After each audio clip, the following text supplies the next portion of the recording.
Y'all know what it is. It's the Find the Boxer game. Purchase a box for a chance at winning $500. One of 54 boxes has the missing boxer inside.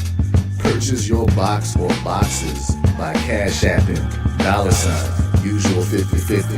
Include your box number, name, and email address. Your box number will be confirmed and sent directly to your email.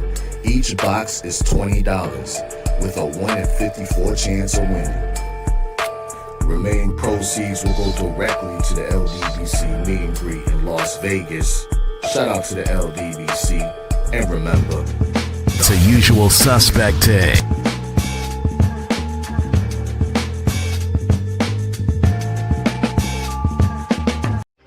Y'all know what it is. It's the usual suspect 650-50 draw. Buy your tickets now for your chance at winning half the pot. Cash App, $ usual 50/50. Tickets are on sale for $10 for one, $20 for 3 tickets, and $50 for 10 tickets. Put your desired amount, name or alias, as well as your email address, and your tickets will be set. We announce the winning ticket numbers every other Friday on Supreme Beats Boxing Talk Bullshitting on the Beltway, 8:30 p.m. Eastern Time. Remaining proceeds will go directly to the LDBC meet and greet in Las Vegas.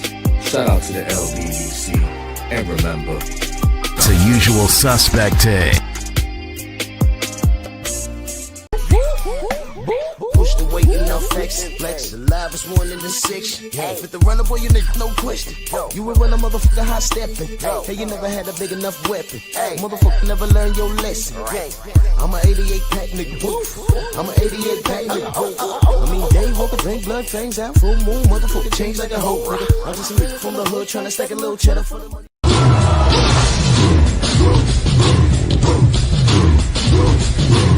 Yeah, come on!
Yeah, buddy.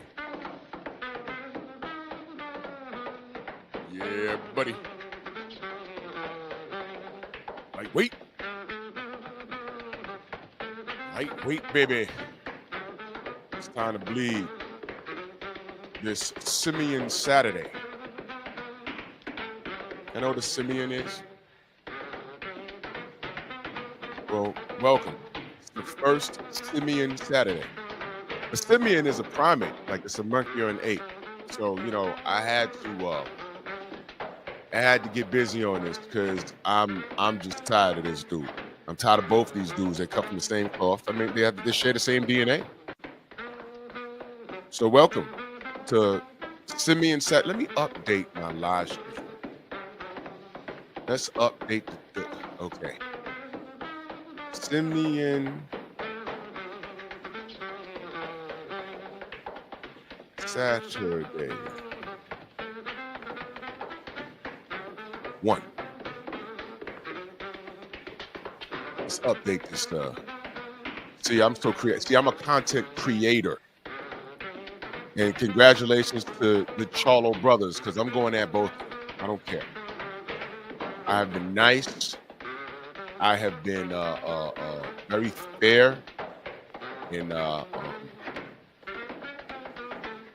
you know how I treat them, and it's over with now.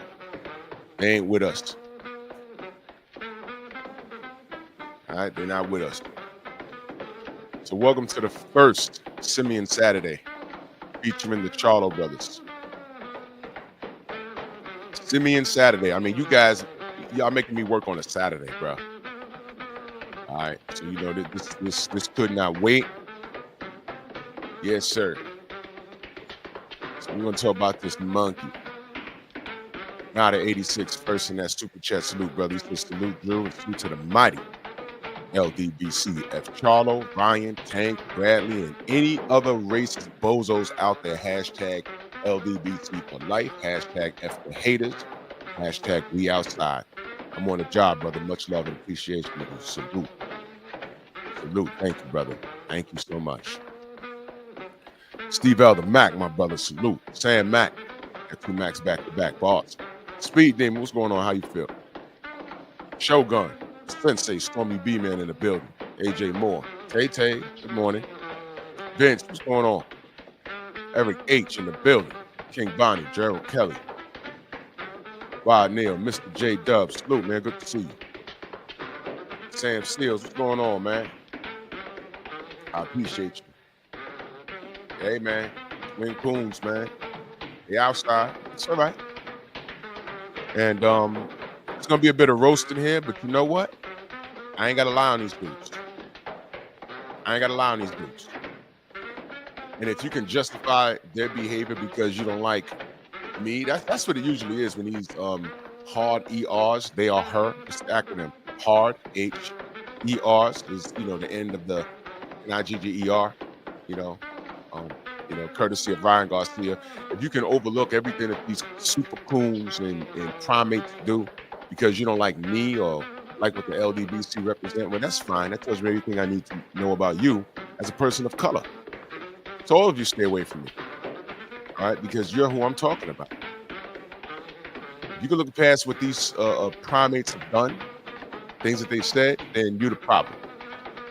I ain't got to lie on these dudes. I'm going to point out some facts about these dudes. Abdul Anwar, salute. Tion next up, salute, bro. It's all right, brother. You know, they do that to me. It's all right. Kamara Stepping Bays to my brother, salute. Kano Local in the building. What's going on? My brother. Detroit, BC, Righteousness 91. Snacks B. Neil Spoolie, salute. Smash the like button, like and share the video. We are our own algorithm. We don't leave it up to YouTube to do anything. As you can see, they don't send out my notifications. You know, because Shin C, what's going on? Good to see you. When you're talking about things that are that affect the black community in a negative light, whether it be politics, whether it be sports, no, they don't want us shining a light on that. They don't. They damn sure will damage us if we speak our piece on it, and it's not fair. No matter how polite, no matter how clean, even when it's not belligerent. PGH, salute. You know, because they're part of this evil machine. That's all right. I'm the virus in the machine.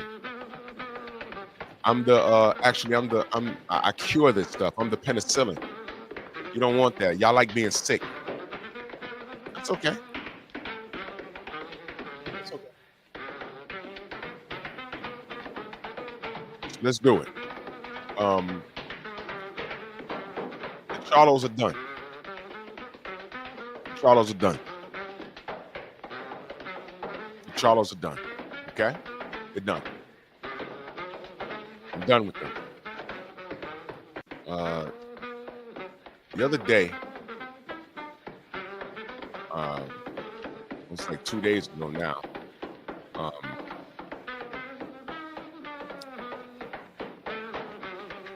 What this clown did, what he said in reference to Devin Haney when asked, completely unacceptable. All right? It's completely unacceptable. It's completely unacceptable.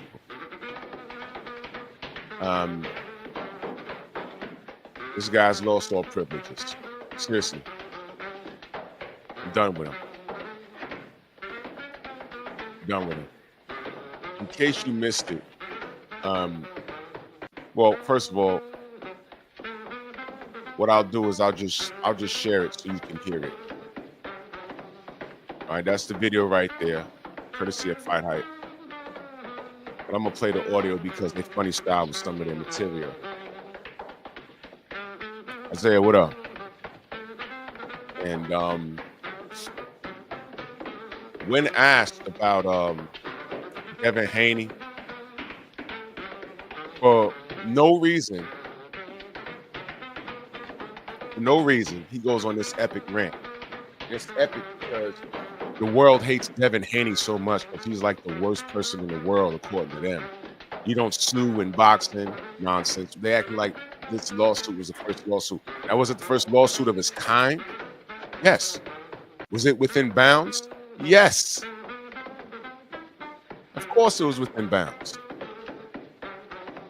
Did Ryan Garcia violate a contract? Yes.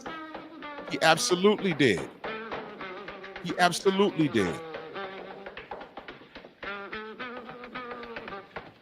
He absolutely did. Did Ryan Garcia commit an assault in the ring? He absolutely did. When you get caught cheating in boxing, right? You get punished. Terrell Miller didn't see a boxing ring for almost 4 years, right? He got caught cheating. Oh, well, AJ didn't sue. Well, he could have. That would have been interesting. And guess what? Back then, if he did sue, I wouldn't have protested at all. Well, it's not for me to protest. You know what I'm saying? I wouldn't have been like, oh, man, why are you suing? It's not like he made it to the ring. No, it's the principle of it. It's the attempt. Attempt. For example, people do go to jail for attempted murder, right? They might not get life. They do go to jail for attempted murder. The idea. Attempted murder. Tried to kill this person, but I missed. Okay, you're going to prison. Well, the bullet ain't hit. Well, I tried to stab him, but I missed. I took the machete and I swung at him and I missed. Yeah, the attempt. You're going to jail for the attempt, bruh. So Miller didn't even make it to the ring, but he was punished for the attempt. And if AJ or Eddie Hearn decided to sue him, I'd have been like, well, hey. Oh, well, he didn't make it to the ring. So what? The attempt was there. Do y'all understand that? Dante in that super chat. He says, salute my brother. The hate for Devin is crazy. It's absolutely crazy. Devin Haney had nothing to do with that press conference. I don't even know why his name came up. Further proof why we say he's the boxer. I don't know why his name came up, but it did. And getting back to the lawsuit situation, how many of these funky knuckle draggers know that Floyd Mayweather Jr. sued Victor Ortiz and he won? I didn't know he sued him and won until fairly recently, like early last year. I said, wait a minute, he sued him for that? I didn't know that. He sued him. And he won. And you know what? If you remember the fight, I'm like, well, Frida's March, salute. And if I miss you in the chat, know that I love you. I'm like, well, he did do that WWE headbutt. He did do that. Knocked a hole in Floyd Mayweather's bottom lip on the inside. Yeah. And the Floyd haters did not like the ending of that fight, did they? But I remember that fight like it was yesterday. I said, yo, I don't care.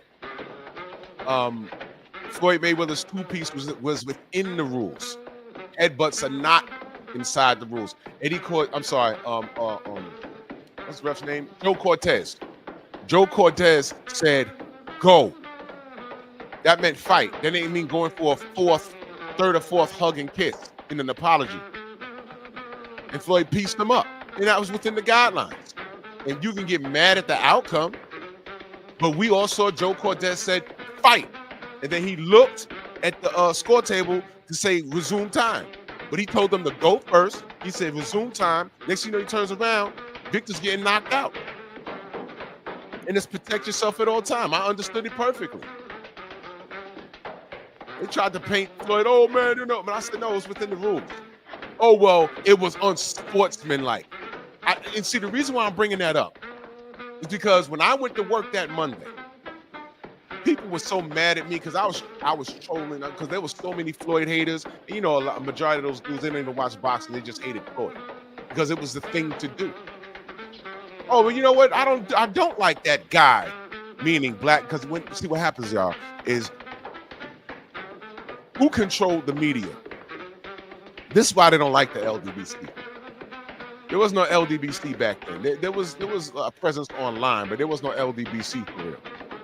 But who controlled the media? The same people that was writing the magazines and everything else. It was white folk.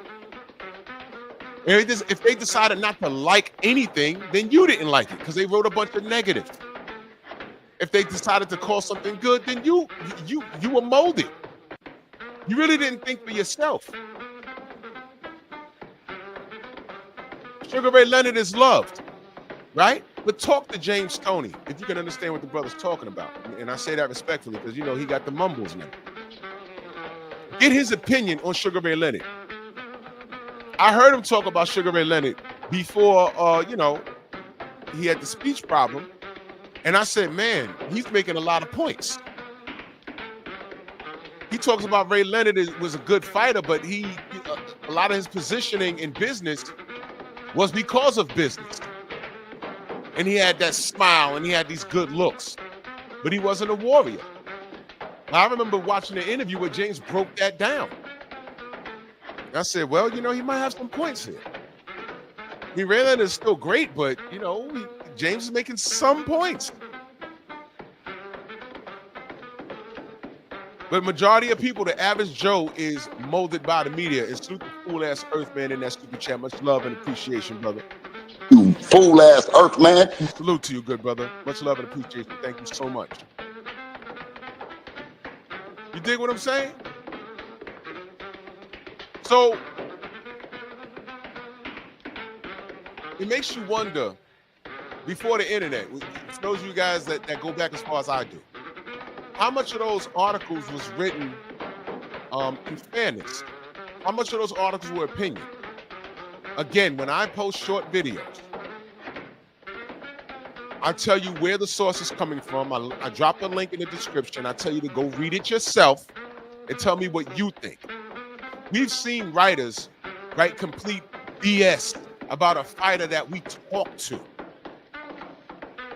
Like, yo, that's not it. What are you talking? When did this guy talk? And then on Boxing Scene, it's great. When you see it, when you look to see who wrote it, it's because Boxing Scene staff sometimes. But some of these guys don't want to put their name on it. When you go to Box News 24, I just had to explain to this brother at my job. I said, look, man, these guys are paid ops. They're paid to do a job.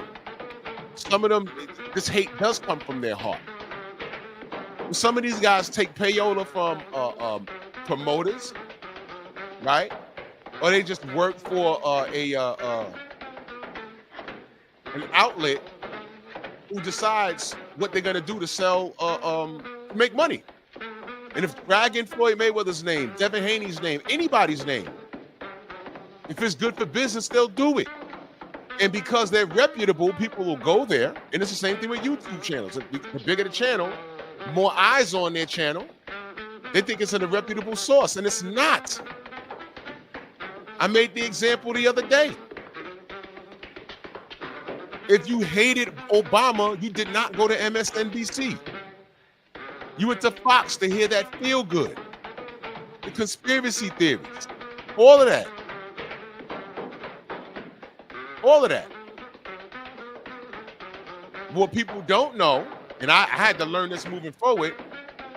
I told you the story about Keith Olbermann, how he was terminated from his employment from MSNBC because he donated to the Democratic Party. They said that's a violation of the journalistic oath or something like that. I forgot how it was worded, but that's why he was terminated. And I said, well, what's the problem with that? Well, as a journalist, you're supposed to be impartial. That's what I was told. Do you know a lot of these guys running around on social media, myself included? Let me be very clear, myself included. We are not journalists. I'm not a journalist. 78's not a journalist. Blue Blood, I don't know if I don't think he's a journalist. Showbiz is a grown adolescent. He's not a journalist. So if you're gonna call us fanboys and D-blows, that has to go all around the board. We've picked a side and we speak on it. The thing is, I do my shit with integrity. I look at the situation, I read about it, and I say, well, look, here's the article, here's what it says, here's my opinion. You tell me what you think. I say that in all my videos. You can get in the comment section, and people have done it. You're 100% wrong. I just had not young man, he's my age or whatever, or the man from Australia, and I had him on the show. Remember that? He jumped in my comment section over the Deontay Wilder video, and he wrote a book. I'm like, huh? I said, you know what? Too much to respond. I'll invite you up on a platform where we can have a conversation. We did, and it wasn't nasty. And I put him in direct contact with Tay Jones. That's as close as Deontay he's ever been, unless he's gone to a fight. So I actually did him a favor. See, that's what I do. And his argument didn't hold up. Now, I can expect that with a bunch of YouTubers. Now imagine a journalist with an axe to grind. And you know journalists are slick. That's where the term propaganda comes from. Journalists are slick with this. Dan Raphael, Steve Kung Fu Kim, they do this crap for a living. They get paid for their stuff. Mike Coppinger, I believe he's a journalist. But this era of journalistic behavior, these guys are on the take, man. 100,000 subs, a big social media presence. You get they sit you guys down in front of these athletes so they think you're official. What's been happening lately, these athletes been cutting their ass up. I was just sent the video from my brother Focus Ball, right? I think Shakur sat down with speaking of showbiz, sat down with him. He sent me a picture, and he was like, yo, on the Focus Ball said on the DAZN interview, Shakur cut Showbiz ass up. I didn't see it.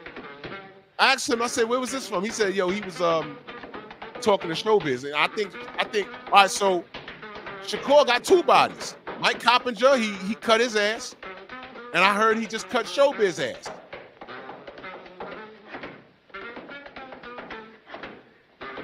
So the athletes watch us. When they say, oh man, don't nobody know the LDBC, I promise you they do. When there was that mishap during the Errol Spence and Bud Crawford presser, mishap over there, y'all remember?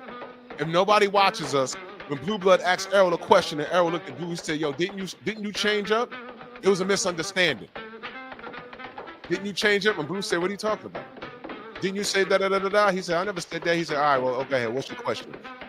That was more news from the haters. And all the haters made a video about that.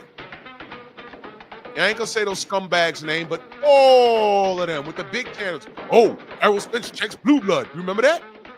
I was standing right there. I said, huh? What are you talking about? But there'd be so much going on that these athletes, they can't get a hold of everything. I'm looking around. I was standing right there. I said, I don't know what he's talking about.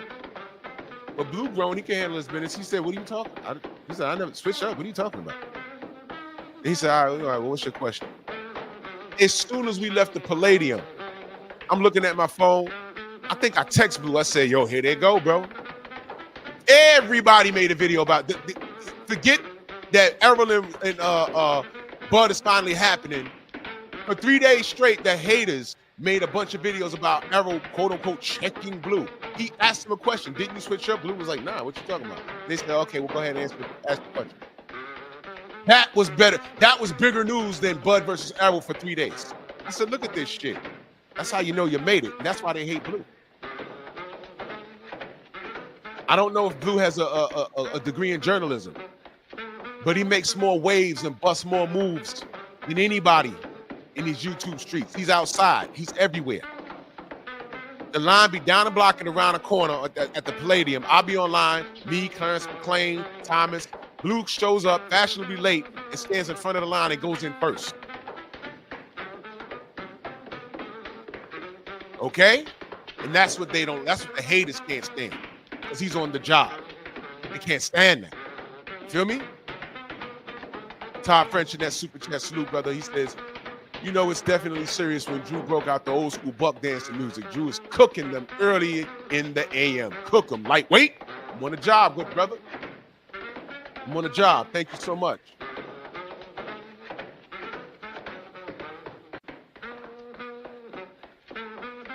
So, in which I don't know, there was another time when Blue was, what's his name? Leonard Ellaby called himself Checking Blue. What they don't know is what happened in reference to the conversation they had off camera. They don't know about that, though. Listen, man. Every great center in the NBA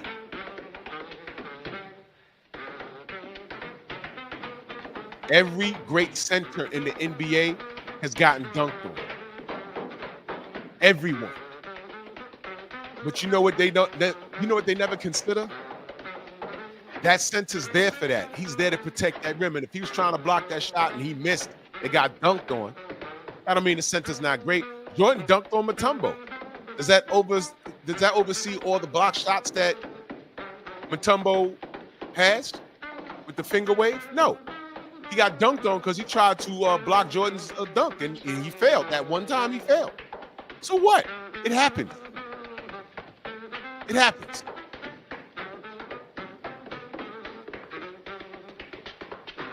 I got tons of examples, but I ain't going to give it to you. Athletes are going to get mad at us. That happens. Guess what? What would you rather say to me? Yo, man, Drew, the Charlos, they don't want to fuck with you no more. They don't fuck with me at all. Somebody could send them this live this morning. Oh, I don't give a fuck. He said he gonna slap you. Well, when he see me, and no matter what state, and he see me, then it's up. Ain't no referees outside, though. I repeat, ain't no referees outside. You out your weight class, buddy. Watch your mouth. Don't care. Because guess what? The truth hurts, right? I always say, I don't care what's going on. I don't care if I'm talking about a fighter that you're related to. Stop me when I'm lying. Stop me when I'm lying. My rants are backed by facts. My rants are backed with facts. Ryan Garcia, Tank, Charlos, it could be Fury, it could be anybody. My rants are backed by facts. Whether they're ducking fights or if you're black and you're behaving like a super coon like these niggas are, it's backed by facts. There's no loyalty, there's no code. Now with these niggas, these are not my breed. At all. Jamal Charlo pretty much declared war on the whole sport of boxing. Now, for all of you motherfuckers that don't like the LDBC or whatever, let me ask you a question. Jamal Charlo just said fights are being fixed.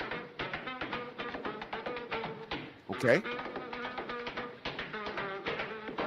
Is that okay? Because he said it, and in the same rant, he disrespected DHP. Is that okay now? He said that. I don't know. Now he disrespected Bill and Devin. It's like, oh, okay, I fucks with Charlo now. I agree with that. Do you really? So you agree with all of that? Okay, let me tell you how stupid this nigga is, right? You ready? Fights are fixed. He said Canelo's still on that juice. You talking about your brother? Whoa! What the over to you. Uh-oh.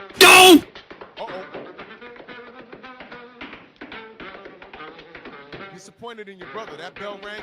Your brother might have threw like 9 punches the whole goddamn fight and got dropped. Post-fight, he said, yeah, Canelo's an animal. He was super calm that whole fight. Be humble, be quiet, humble yourself. take less money. That's what he did. He took less money than KK Kovalev, right? Finally got Canelo in the ring and laid an absolute egg. Who did better versus Canelo? Jamel Charlo or Danny Jacobs? No, I think we have. I think we have our answer. Feel me? You talking about your brother, man? How many times did you hear Jamal Charlo complain about a franchise status? He was very quiet about that. He might have mentioned something, but in my opinion, he didn't make enough noise about that franchise status. Do y'all recall? Am I missing that? Was he online screaming and hollering about that? No. But I heard one of these niggas, I don't know if it was Jamel or Jamal, don't matter. They one and the same. They're twins. All right. He made more noise about Blue Blood, actually, speaking of my brother Blue. Y'all remember when he told Blue Blood, I'm going to slap you when I see you. Everybody unsubscribe from Blue Blood Sports TV. I'm like, what happened now? What the hell's wrong with him? Again, a misunderstanding. I think he may have apologized later. I don't recall. But I was like, what the fuck is that? You threatening media now? Question. How many times did he threaten, I don't know, Dan Raphael, Steve Kim? All of these, the two names I mentioned, Mike Coppinger, all of these guys have had negative to say about the Charlos at some point. Not one time did he ever say, unsubscribe, don't listen to them, F them, blah, blah, blah, blah, blah. When it came to Blue Blood, he was going to physically assault Blue when he saw him and telling people to unsubscribe from him. Do y'all remember this? Or y'all just new? Or y'all new to this? There's a history with this shit. And I've been very, very lenient with these dudes. When Jamel got the Canelo fight, I went to the presser. I said, nah, they want you to act out and act all niggardly. Don't do it, champ. I said that to him. He said the media needs to petition the WBO. Tell them not to take my belt, because as soon as that bell rang, the WBO was stripping him. Remember, this dude was undisputed at 54. Undisputed. I'm not entertaining trolls this morning. Boxing International NYC, so go somewhere with that. I'm not entertaining trolls this morning. You see what I'm saying? I'm talking about something very serious here, and I get a clown in here. I don't entertain trolls in this AM. No, this is serious business. I'm talking about a super coon. Super coons. You got a problem with Blue. You got a problem with everything that I'm speaking up against, which is a problem not only in the boxing community, but the black community. And here this nigga come talking about Blue be doing too much. What? Blue does what? Gets us content? And I'm going to show you something right now. You see it, I'm fucked up now, dude. You fucked up. Y'all not going to believe this. I just went to this guy's page. I'll show you something. I think I be playing. You cannot make this shit up. You can't make this shit up, y'all. Y'all want to see something? You see, you ask for the limelight and you get it, and you're not prepared for what's being done. I'm gonna show y'all something. Give me 1 second. On this fine Simian Saturday. I'll show you something. You see, shine a light on yourself, pound. You ready for this shit? Look at the Syria salute. If I miss you in the chat, know that I love you. You watch this, y'all. I just went to this fool's channel, started in 2020, right? I want y'all to look at this ad and tell me what you see.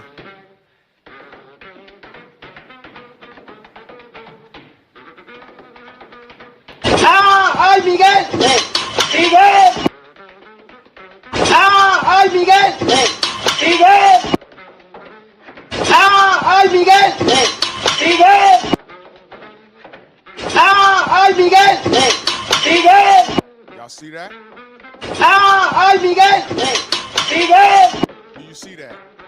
¡Ay, Miguel! Miguel! Do you see that? ¡Ay, Miguel! Miguel! Godfather. Yeah.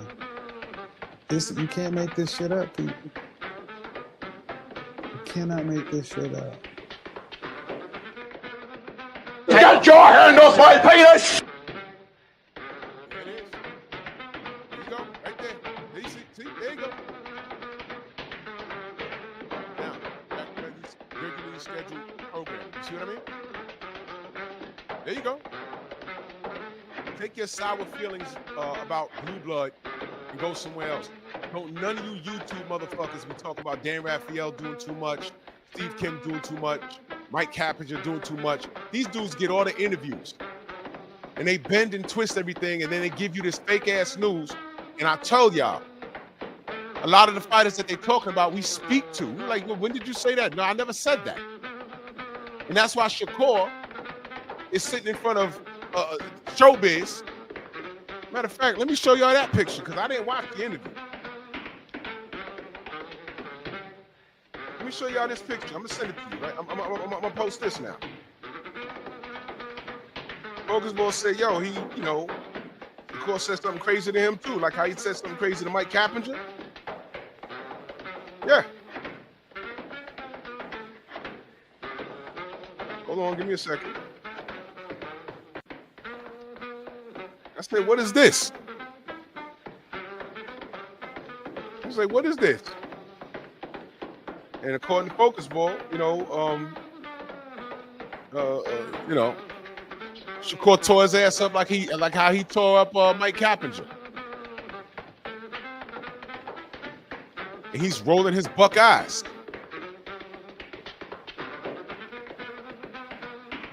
Crazy, right?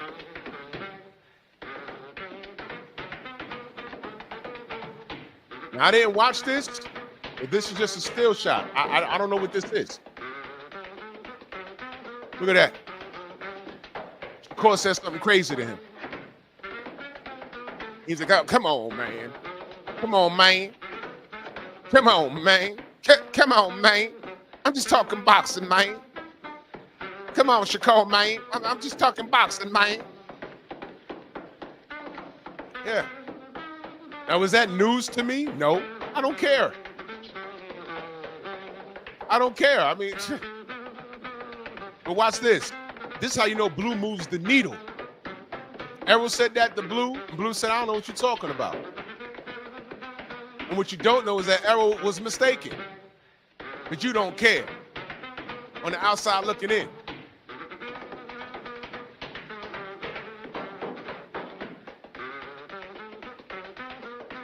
Eden says, I rock with you, Drew, but I can't rock with Blue for standing with Biz. We got to draw a line somewhere. I draw that line. I don't fuck with Biz. If Blue fucks with Biz, that's his business. But Showbiz is a coon for pay. Do you agree that he's a coon for pay? Is Blue a coon for pay? I'm looking at the content. No. I've been in the same room, in the same vicinity with that coon, a Showbiz. As a matter of fact, I was walking past him and he jumped out of skin. I said, damn, nigga, what's wrong with you? I thought nothing of it. Next thing you know, I started getting phone calls. Yo, you scared the shit of him. I said, well, y'all saw that? How'd y'all even see that? Eh. When you jumping out your skin like that, that means you know you putting out shit that you really know was pissing people off. You gotta jump out your skin, nigga. Damn, calm down. Ain't that serious. I ain't trying to catch a case because you're a coon. Fuck out of here. What's wrong with you?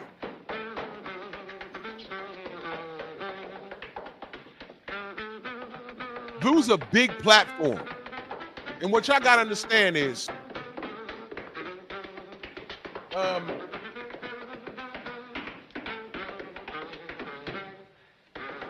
You got to hold yourself to a particular standard. When I was in front of Ryan Garcia on that stage, it would have been nothing for me to grab him by his ankles and yank him off that stage and started piecing him up. What would have that done? I represent my own personal brand. I represent the LDBC. I do these videos and I speak the truth about these dudes. What do y'all want me to do when I see them? Start tuning them up? What does that do? Other than put me in jail. You putting money on my books? At this point, at 50 years old, damn near, how do I look beating up an athlete because they're look, Jamal Charlo, there's something wrong with him. Jamel Charlo, there's something wrong with him. There's something wrong with it. Ryan Garcia, there's something wrong with him. How would I look doing that? You know how I'd look? I would give all of you something to talk about. Look at the LDBC. Look at these niggas. This is what they do. They can't control themselves. I had a bunch of things going through my mind. I said, look at this little mother effer. You know, please. But I put the mic in front of him and I let him talk. He told on himself he was on shrooms. Look, man, I'm not giving you guys nothing negative to talk to me about. Everything that y'all talk about me is all y'all personal opinions. And y'all don't like me, and that's cool. But you don't pay my bills, you don't make or break me. You don't. I got a job. I can stop doing this right now and be fine. I'm really doing this because I make good money here on YouTube, but I'm really doing this because it's the right thing to do. And I feel slated. It makes me wonder how much of this media shit that I've been listening to from Ring Magazine, KO Magazine, Boxing Digest, all these years, how much of that shit I was reading was lies. And it wasn't until I got around these guys, I started to understand, hey, man, some of these guys, they have personal agendas. And they're in complete violation of their degree in journalism, whatever the fuck it is.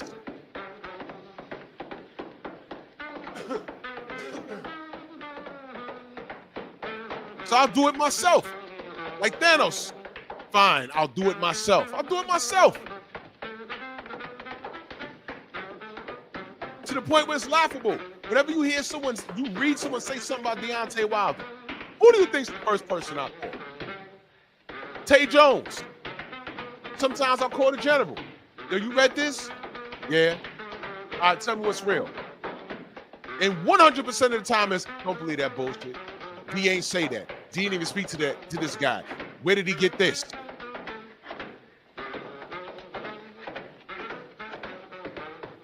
When Errol Spence crashed up his car, that morning, the first article I read, the first one, if you watch my content, you heard me say this a dozen times. The first article I read when I got out of bed that morning, I'll never forget, I got out of bed, getting ready to get my day started, turned on my phone, breaking news, Errol Spence. And I'm like, oh, what happened? And it showed, the first picture I saw was a bunch of black people standing around the house with some yellow tape. And it says, Errol Spence gunned down in gang-related incident in critical condition. That was the first article I read. I'm like, what the fuck? What? That was the first one. So then I start searching, and then I think the next article was car accident. And then you start reading, oh, he drunk. I'm like, well, was he drunk? We don't know. He could have been hit at a railroad crossing. Somebody could have hit him. How do you know if he was drunk or not? We didn't officially find out whether he was intoxicated until some time later. And they said critical condition. He wasn't in critical condition. He didn't break a bone in his body. He just knocked his teeth out his mouth. That's it.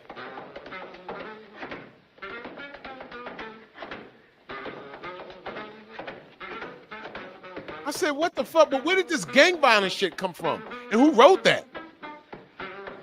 Who wrote that? And it was online for people to read. And they had comments underneath. Those comments about Texas, oh, nigger will be a nigger, oh, they make all this money and they still gangbanging. I'm like, what is this? I didn't know Blu-ray at the time. Then I hear about the car accident. I said, okay, this is the real story. Where'd that gang shit come from? He just won the night before, I believe. The accident he had, I think it was after the Mikey Garcia fight, if I'm not mistaken. I think it was after either the Mikey Garcia fight or the Sean Porter. I don't remember. But he crashed up his car, and the first article I read when I got out of bed that morning was getting gunned down. This is media, y'all. It was a Sean Porter fight. Thank you. This is the media. This is the media that we put faith in. You know what they also said? When Deontay Wilder broke his hand and he had pins in his hand, I was on Facebook at the time. You know there was fools running around saying, aha, that's why he has that knockout power. He has pins in his hands. Now, the first couple of people that said that, I laughed. And I said, oh, yeah, he's Logan. You know, he got the adamantium bone structure. Yeah, man, shut up, man. It's funny. But no, that grew legs, and that was running around on Facebook, man. I knew it. He's been cheating the whole time. Idiot. If he has pins in his hands, it's to hold the bone together.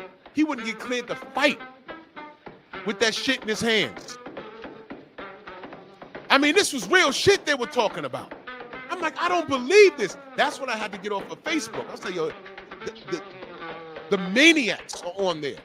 You really think he had pins in his hand that whole time and that played a part in that right hand landed on people? Are you serious? You serious? These are the people. And those people who have an agenda against a fighter will listen to Steve Kim, who are journalists by trade. And they're backed by the media machine. And they speak a certain way. So they'll get you believing that bullshit. You feel safe over there, especially when they talk about a fighter that rivals a fighter that you don't like. I mean, that rivals a fighter that you support.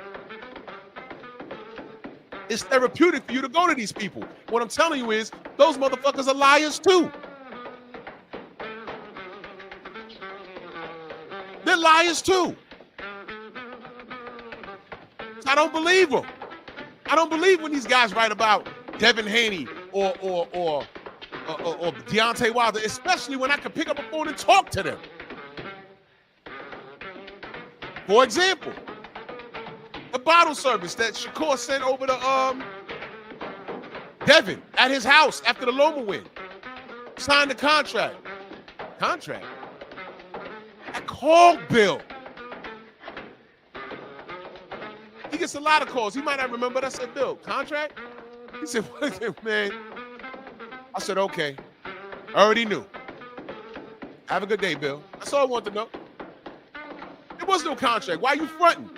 And you know how you know he played himself? You know how I know there was no contract? Meanwhile, why is that okay? Devin's undisputed, right? How the hell is Shakur sending the undisputed champion an offer? What contract? What offer?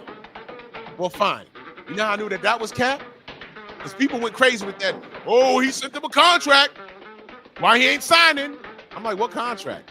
Bill, what contract? No, fuck, I ain't never sent him no contract. But on the way out of 135, Devin did send him a contract, did he not? And what did Shakur say? It's not enough money. I know my worth. That's what he said. What is your worth? You ain't do shit. This is for undisputed. This is for 4 belts, baby. At 135. This is for 4 belts. This is for your first time on pay-per-view. I'm drained. Remember that? I'm drained. That's what you said. You know your worth? Let me ask y'all a question. Did he make more money fighting Edwin De Los Santos, or did ESPN clown him and say, look at people leaving? Look at him in a boring fight. Yeah, I bet you wish you was taking that goddamn Devin Haney fight then, right? Right. Time revealed that truth, didn't it? But if you left it up to the media ran with that all week long. These YouTubers ran with that all week long. Oh, you didn't sign a contract. I said, man, what? Fuck out of here. It was no contract. He's just talking shit. See what I mean? How did the media treat Floyd Mayweather Jr. during the Pacquiao rivalry? That was 4 long years, y'all. I had a relative that started high school, and by the time they were fighting, he was on his way to college. And I said, yeah, I got to take off from work, man. It's fight week in the Pacquiao Floyd. He said, oh, shit, they finally fighting? And I looked at him. I said, oh, that's right. You was a freshman when this rivalry started. He's on his way to college, and the fight's finally happened. He said, damn. I was like in 9th grade when that shit started. I said, yeah. Man, I'm on my way to college. I said, yeah. Ain't that something? It's boxing.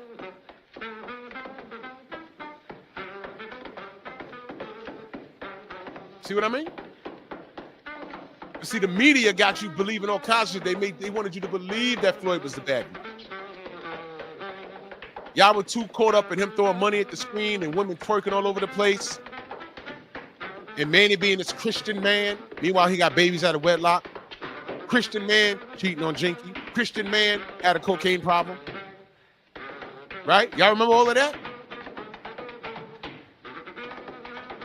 The last straw, Floyd literally had to chase him down in Miami during the Miami Heat Bucks game and corner him while he was marketing his book in Miami.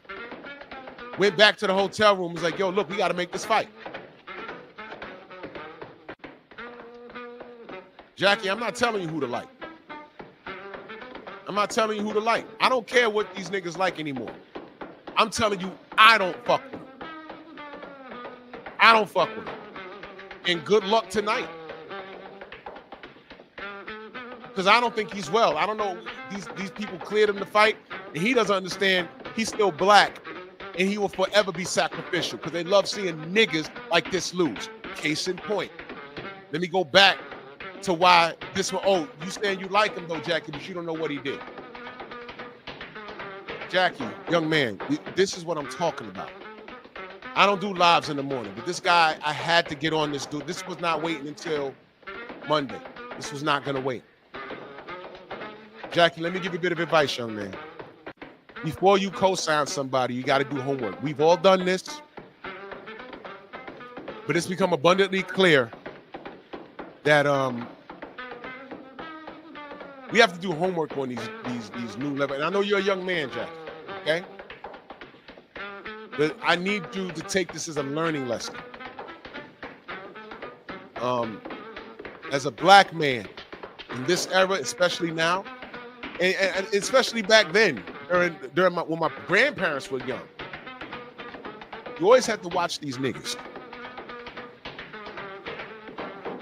No white folks shot Malcolm X. That was done right here in New York.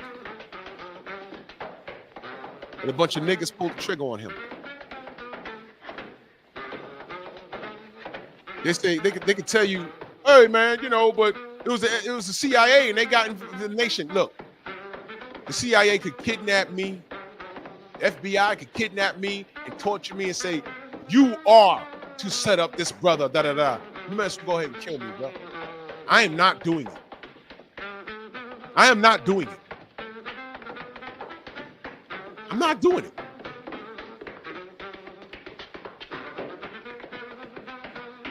Those dudes were in fear of their life, and they said, well, his life ain't worth mine or my family's. Okay, fine.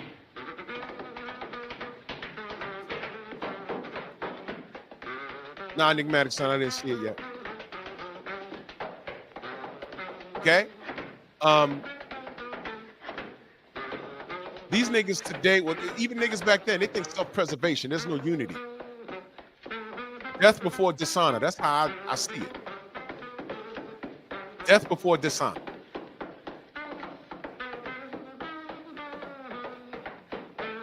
You have to off me before I betray one of my brothers. No. Or my sisters. No. I'm not doing it. I say these niggas today don't know anything about loyalty, but they were around back then too. A lot of them niggas that betrayed Brother Malcolm, they were jealous of him anyway. They were happy to do it. That's the other side. Happy to do it.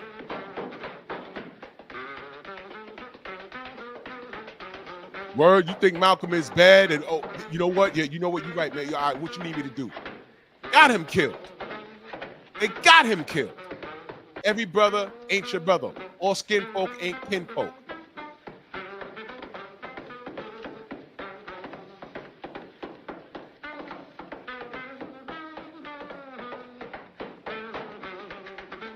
Even happens with white people. White people see shit how we see it. We accept that, right?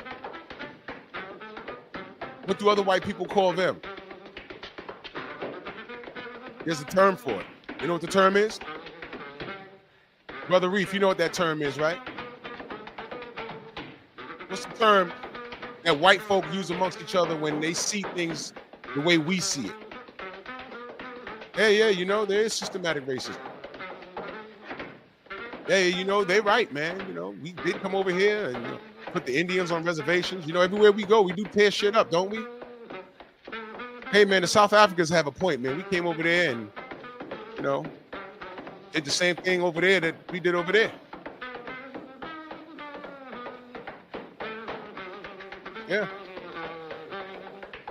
They do have a point. They do have people of color around this world. They do have a point. But there's a word for it. I know N lovers. I know there's a word for it. There's a term for it. Y'all know the term? See it a lot. It's funny because I said, man, they actually made an articulate term out of it.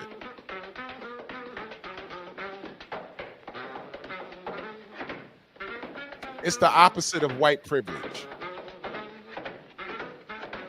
It's when you feel embarrassed of yourself, insecure of yourself. Y'all know the term? White guilt. You suffer from white guilt. And I'm listening to that like, wow, they actually defined it. Now we can say, hey man, I agree with these white folk that see shit like how we see it. But a hardcore racist like, man, you suffer from white guilt. White guilt? Now watch this. I ain't gotta lie about what them folks did around this world. I can just point out history. I ain't gotta lie. I look at a Mexican and I say, you know what? Look like a Native American to me. Just look, the next Mexican you see, imagine them with a Native American headdress on. All those feathers. They look like Native Americans, right? This whole part of the world, from Alaska, where the Eskimos are, all the way down to Mexico was red ground. Alaska to the 50 states, North Dakota, South Dakota, Carolinas, all the way down through Mexico. You notice all those people look alike? Okay, this was red ground. And those nasty ass Europeans came over here with their rats. And those boats docked. Those rats jumped off the boat, and now there's rats over here in America. Came from over there, but whatever. Hey, it's cold. How do we survive here? Oh, no, don't worry. This is called a buffalo. You shoot it in the head with an arrow, right? You slay the whole animal. You take the meat, you take the bones, you make tools, you take the fur, you make a coat, right? And they eat this grass. You take the seed, you plant it, and the next year or so, you got wheat and everything else over here. And what these crackers do, hey, thanks, now we know how to live here. Why don't you go live your ass over there, huh? Who's this Pocahontas bitch? Run that. Meanwhile, Pocahontas, in the real story from what I heard, she was like 13, 14, creep. What's that dude's name? John Davis, whatever, her love interest. He was a grown-ass man. Whatever. I can't confirm all of that, but whatever. Came over here and they said, man, look, we're gonna fight you, man. You ain't gonna run us. We own this land. They said, hey, this is called a musket. This is called gunpowder. Fuck your arrows. Boom! America. Okay? You gotta understand, This shit, I'm giving you just a brief idea of that history. You gotta understand, there's a history with this shit. So now fast forward, when I see these dudes that are descendants of colonizers at these jobs, giving me my news. Okay, is every white person racist? Absolutely not. Is every black person a monkey? Absolutely not. But I call both how I see it when you show me who you are. When people show me when people show me who they are, I believe them 100%. 100%. Is there can you come back if you admit everything you did and admit that you was at fault? Oh, I know, Abdullah. Absolutely. I know. Yeah. Abel says she was 11 or 12 when she met John Smith. The Disney made a whole love story out of that. Okay? Schmuck out of here. No thank you. So what I'm doing is I'm just giving you a brief history of media and why we have trust issues over here. So when you get these black YouTube channels like myself and we just dissect this stuff and we justify our trust issues,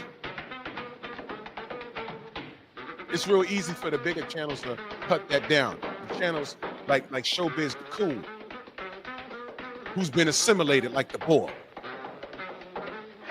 Completely assimilated. He took a check and he does what they tell him to do. Get out of bed this morning, check your email. Man, you need to cut down Devin Haney today. When you sit in front of Lomachenko, eventually he'll sit in front of Lomachenko. Eventually, that's coming. Are you going to retire? Because I do think you're the GOAT. I think that you beat Devin Haney. Me personally, press one and stole it. Did he not have knee pads on when he was talking to Teofimo Lopez? I do think that you were undisputed. Press one and stole it. I mean, it was ridiculous. It was ridiculous. Now, being a professional is being able to move and shape around people you don't like. For example, because I'm getting back to what the brother said in the chat about Blue being around showbiz. Democrats, Republicans, and independents, all those cats don't like each other. Just Spark, my brother, salute. They don't like each other. But they have to get in front of each other and have these hard-nosed debates.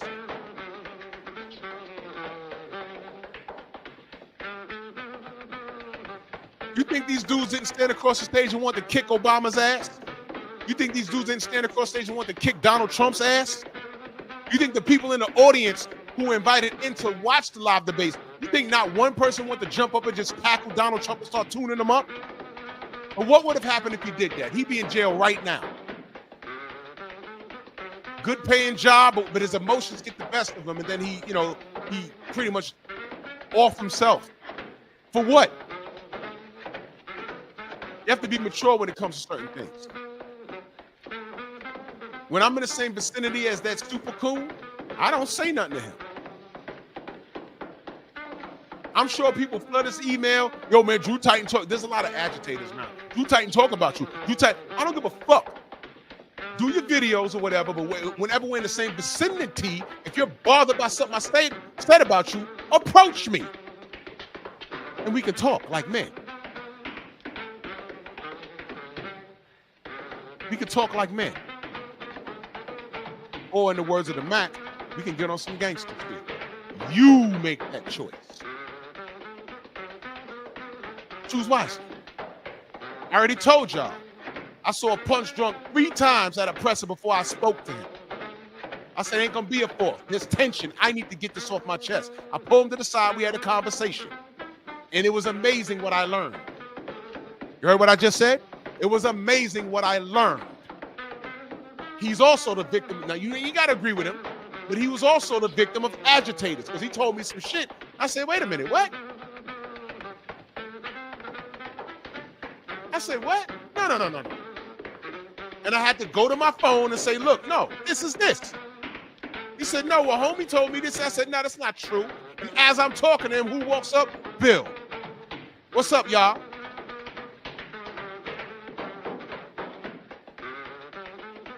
See that?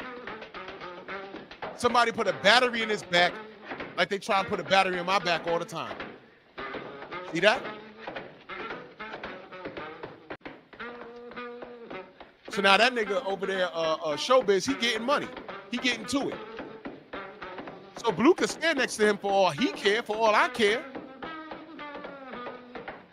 But I'm looking at the content of the man. There's a fundamental difference. The industry will never give Blue a deal. You know why? He operates with integrity. And the moment that changes with anybody, I will hold them accountable.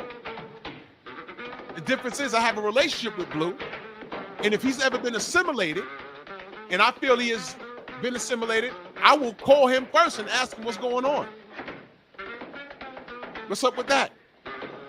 And if I don't like the response, there will be no mention of him ever again. Case in point, I've done that to a few dudes, and y'all don't even know. I ain't got to broadcast it. This is my response to so-and-so. No, I don't have to respond. I deal with them. I stop dealing with them in silence, and y'all don't know about it. One motherfucker in particular, I stopped dealing with him a whole year. Y'all didn't even realize it. Until the latest thing he had done, it was like, whoa, what is that? And then that's when it came out. I said, y'all don't even know. I stopped fucking with him for like a year. A year. I don't know what's wrong with y'all. He's been on that. I just been quiet.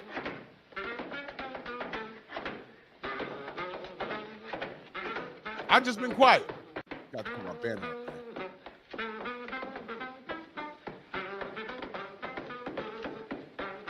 So everything I'm saying is relevant. Blue is in a position where he has to be professional. He can't be barking and wilding out. He has a brand to protect, and his job is to get us information. You don't like everybody you have to work with. You gotta understand in this media thing, and this is something that I'm learning. The first time I was around, like when the first credential I got, I said, "Oh man, I got invited in." And I went in. There were several people I saw that I had a problem with. And Punch was one of them.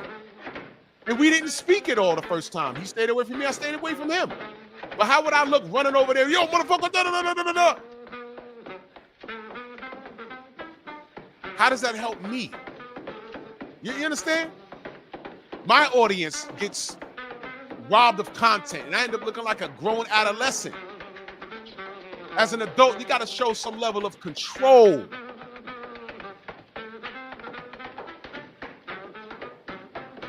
When that whole ass nigga Mike S said, "Oh, well, I'd have respected you more if you'd have said something to Ryan," I ain't gotta say shit to Ryan.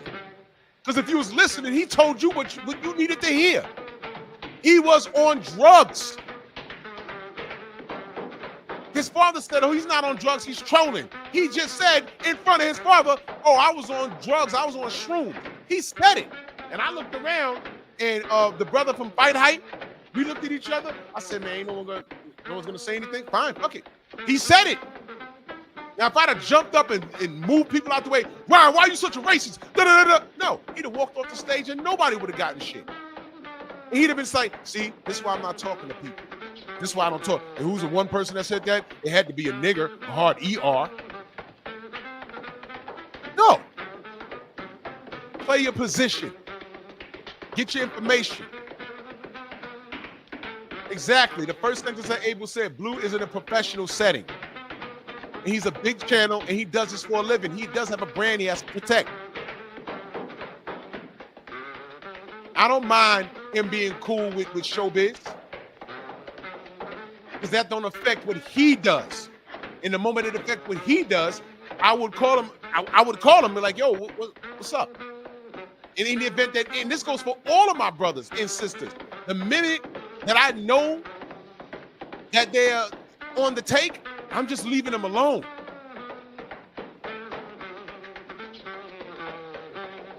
I was propositioned 20 racks already a few years ago to talk bad on Errol, talk bad on Deontay, and one more person, the name escapes me.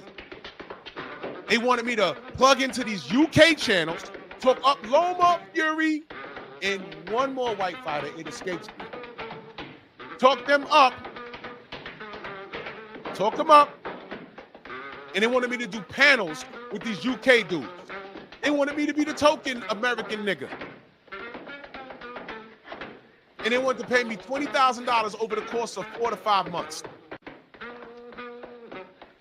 It was an agreement via email. And I said, no, this is a troll. They want to see if I sell out. Deleted the email. Called 78. I said, yo, check this shit out. Some troll sent me da-da-da-da-da.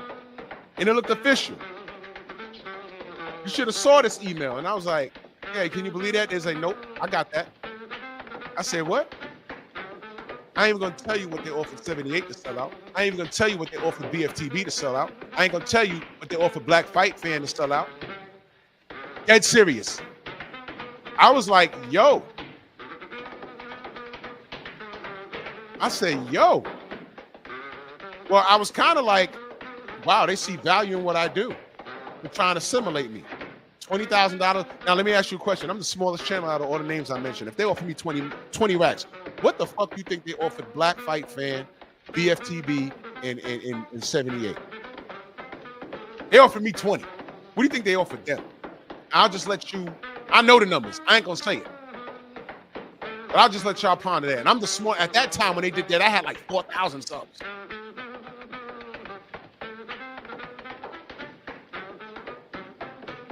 But nobody watches us on YouTube. We're just YouTubers though, right? Nobody watches YouTubers, but they got showbiz, right? Tim Bradley be popping up in a Champ Size chat. That's another brother that won't be compromised. So I can have integrity and be around a bunch of sellouts. As long as I'm okay, I'm cool.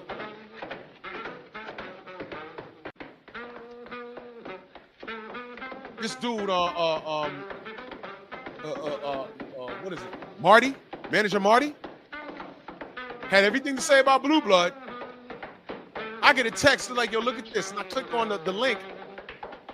Oh, Blue Blood working for Black Prime TV. Oh, he's a sellout. He prides himself on being new media. But look at him. He's taking a check now. I get sent the link. Who's announcing at the weigh-in for Black Prime? That motherfucker. I said, wait a minute. Wait a goddamn minute. Didn't he just drag our brother for that? Working with Black Prime? When did working with Black Prime compromise the integrity of his content? It didn't. You just whipped this dude for working with Black Prime, and they called him up, say, yeah, you want to do some announcing? Yes, cut me the check and fire me in, or whatever it was. And I was like, what the fuck? Really? And that told me everything I needed to know about him right there. He just ripped Blue for doing it, and then like literally like a couple of months later or so, I don't recall the timeline exactly, but it was in the same year. I said, look at this dude. I'm looking at the link, and the person that sent to me, it was Rachel Donaire. And I was like, that's manager Marty, right? She's like, yeah. And she's like, didn't he rip Blue? I said, yes. I said, oh my God. Did I make a video about it? No. You know why, y'all? I'm comfortable knowing the truth. Time reveals all truth. If getting it out the mud was a person, it's Blue. No tricks. He ain't got no fancy, like I do these memes because I'm giving y'all a production. Blue just cuts to the chase. He's one of the only motherfuckers I know that'll upload a video, and if I get the notification, they'll say 0 views. He's in his car. No music in the background, no fancy memes, nothing. He's just sitting there with his fitted and his shades on, giving you the news for about 7 to 8 minutes. I refresh the page, 2,000 views. And that's what the haters are mad at. See, Blue's comfortable in his skin. Meanwhile, this nigga over here has to buck his eyes out of his head Maybe that's his genetics. He can't help that. But he got to put a goddamn taco on his head every goddamn Tuesday. Huh? You legitimately have to be a dressed up coon to do that. And then say the opposite of everything else that people with a good mind say. And the racist media sees value in niggas like that. You feel me?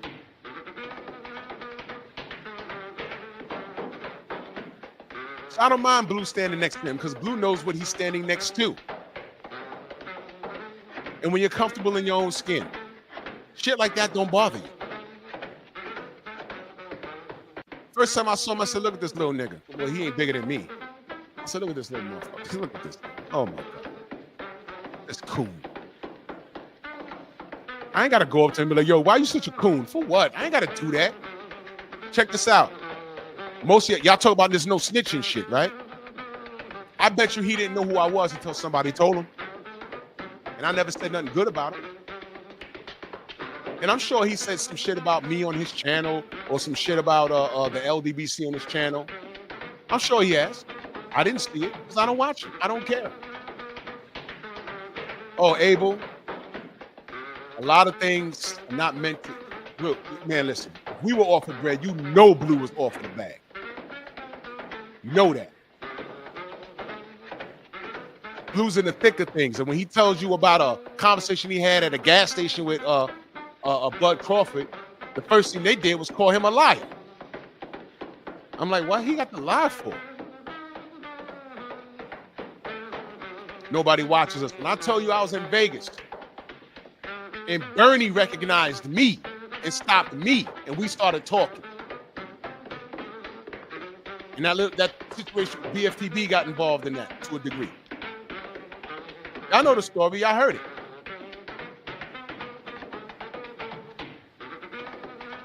Real shit. We outside for real. Am I saying we outside looking for smoke? No. We speak the truth here. We go to the fights. We enjoy them like everybody else. And when we can, we get you content. The problem is most of these niggas don't like what we have to say. They don't like because they don't get that feel good. Because the truth don't feel good. You know that the saying, truth hurts. It really does. The truth really does hurt. The truth is painful, but you need to hear it. So as long as I know the truth, Blue knows the truth, I could be in the same room with a bunch of people I don't like. I ain't got to talk to them. I'm grown.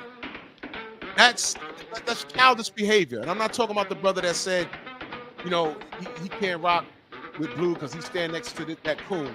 I'm just explaining to you the ideology behind things, brother. I'm not calling you out your name or being crazy. I'm not saying that. I'm just saying when you're on a certain level, you have to maintain a level of control. I could sit right next to that nigga and not acknowledge him.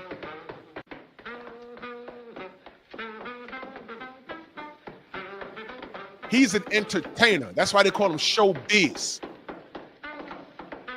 He's a clown to me. He's for sale. That's what he is. He's for sale. With Punch Drunk, there was some malice there. There's some animosity. When we first locked eyes, the very first time we saw each other face to face, I saw it in his face. Like, oh, man. And I had the same look on my face. Like, oh, man. I like genuinely, it was past boxing at that point. I'm like, I really don't like this nigga. And then I had to like think, why don't I like this nigga? Content? No, it's beyond content. No, he was like attacking me. And I let it go. Second conference, he shows up. I let it go. Third time, I let it go. Fourth time, I said, nah. I told Blue, I said, I gotta talk to him, man. Because it's too much, this shit in the air. And before we get too close to each other and it goes in another direction, let me talk. Let me be a man and talk. And I'm not saying he's less of a man for not saying anything to me. He was just staying out the way and I was staying out of his, but to me, it was bothersome. So I said, let's talk and see what it is. I gave Blue my stuff and I walked over him. I said, yo, let me holler at you. And it was calm. And I said, yo, bro, what's the problem? He said, man, ain't no problem.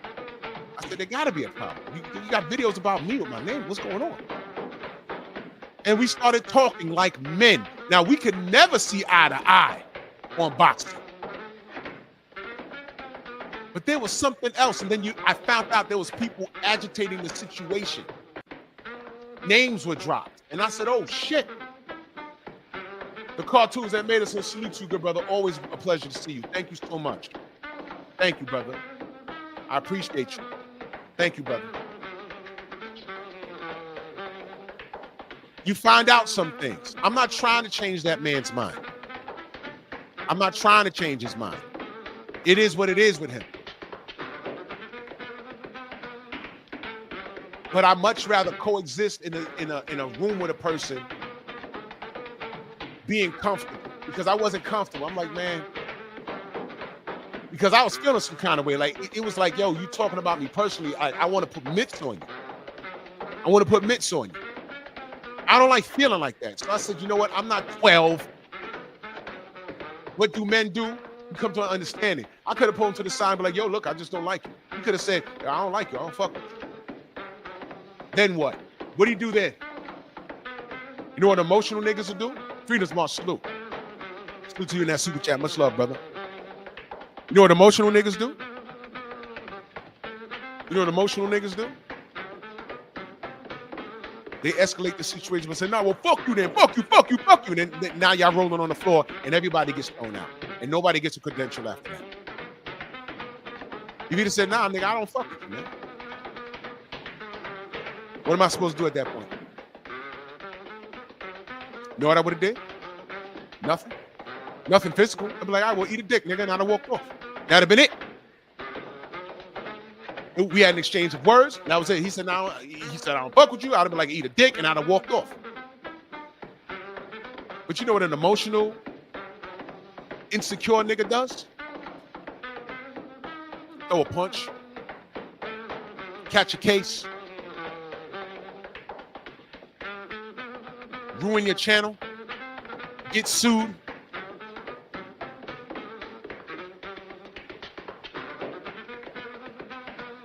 Isn't that how the Charlos behave? Again, you remember when he told, I think it was Jamel, I'm going to slap Blue Blood when I see him. He's always going to slap somebody. He's always going to slap somebody. Right? Always going to slap somebody. Go unsubscribe from Blue Blood. Right? Always going to slap somebody. Right? Well,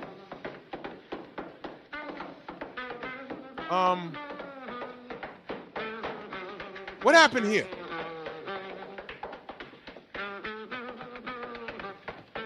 Hey, Use, what happened here?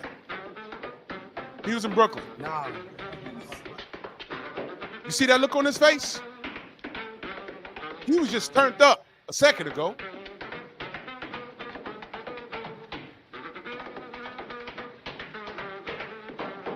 You know what he's looking at? Let me just go ahead and play the video. There you go. There he go. Nah, it ain't that you gotta earn your way in the division. Now he was just barking and loud. I'm in the division. Oh, I came at the perfect time. Yeah. What you see his face, y'all? You got them? Look at that. Now he's smiling. Now he's smiling. He ain't happy. That's the uncomfortable look. Like, oh shit. Yeah, oh shit. You were talking crazy. You were talking crazy. What happened here? What happened? At the perfect goddamn time. So, You already know. I'm just trying to figure out. You doing your shit at 160? I'm just trying to figure out what we're doing. Because you want to fight? You both got fights. No, that's all love. That's my man. We can skip the shit. I was just trying to figure out like what we doing. We gonna play back and forth or where? Like, You said go to HBO. I do whatever you want to do. Ducking you to go on HBO? No. Do you see this nigga face, bro? Do you see this nigga face, bro? He's scared. And by the way, that fight was never made. That fight was never made. You see this nigga face? When you pull someone whole card, this is how they look. Because if you remember anything about this rivalry, Mar was talking crazy. He was talking crazy. He was talking crazy. But let's go ahead. Let's go ahead. Bro, you ain't even touch your M yet. You ain't even touch your M yet. Look at his face. Touching M's. That's why I mean my I word get it. HBO. I get that. I know you're gonna or probably get it. You don't know what I'm touching. But don't say You don't know what I'm touching. I know what you're I ain't touching, never baby, said you brother. duck. I ain't never I said know you what duck you're me. touching, baby. I ain't never said you duck me. Do y'all remember them going back and forth on social media? Mar was talking crazy. And that's what this pull-up was, because they were in Brooklyn. I forget for which fight. And Danny lived in Brooklyn. And he pulled up on him. Like, he was just walking, but he didn't know he was going to be standing there. So he just basically said, what we doing? What Mar was supposed to say is, we can get it now, nigga. Tell your people, call my people. Let's set something up. Let's see. Hey, I ain't bro, never said you duck me. They asked know me if you want to fight Danny, why They not? said, Why not? He you wanted a big said name. I'm going to They get said, you. they said, she Road said. runner. They said, Road she said, runner. what's That's up? what I'm talking about. What's up? Because about we don't that need to shit. go back and We forth. ain't got to go back. You Look, know I'm you not skip your point, I skip mine. You skip your point, We I skip yours, we skip ours. Now I want you to take note of that dude in the back. This dude in the back. Let me see if I can bring it back for a second. Look where that dude's hand is on the right side of the screen.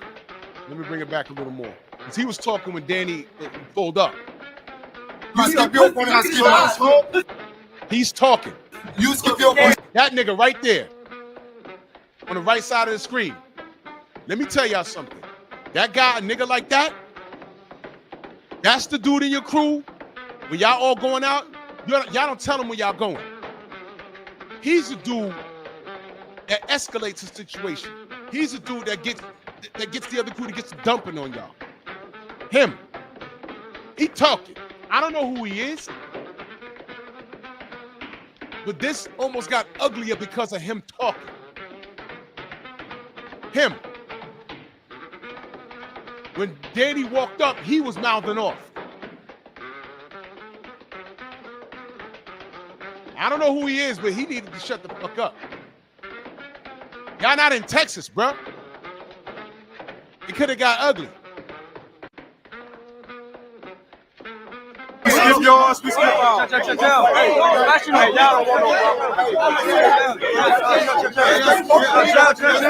Now everyone talking. You see what I mean?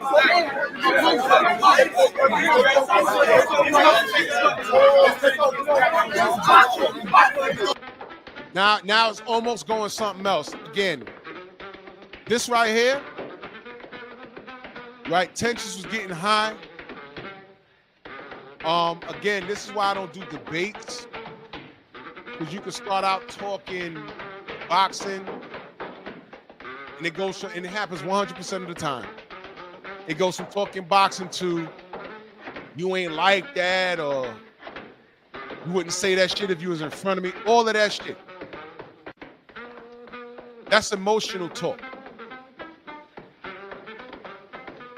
And it always goes there. That's why I don't deal with it. All right? So now you can't hear nothing. You know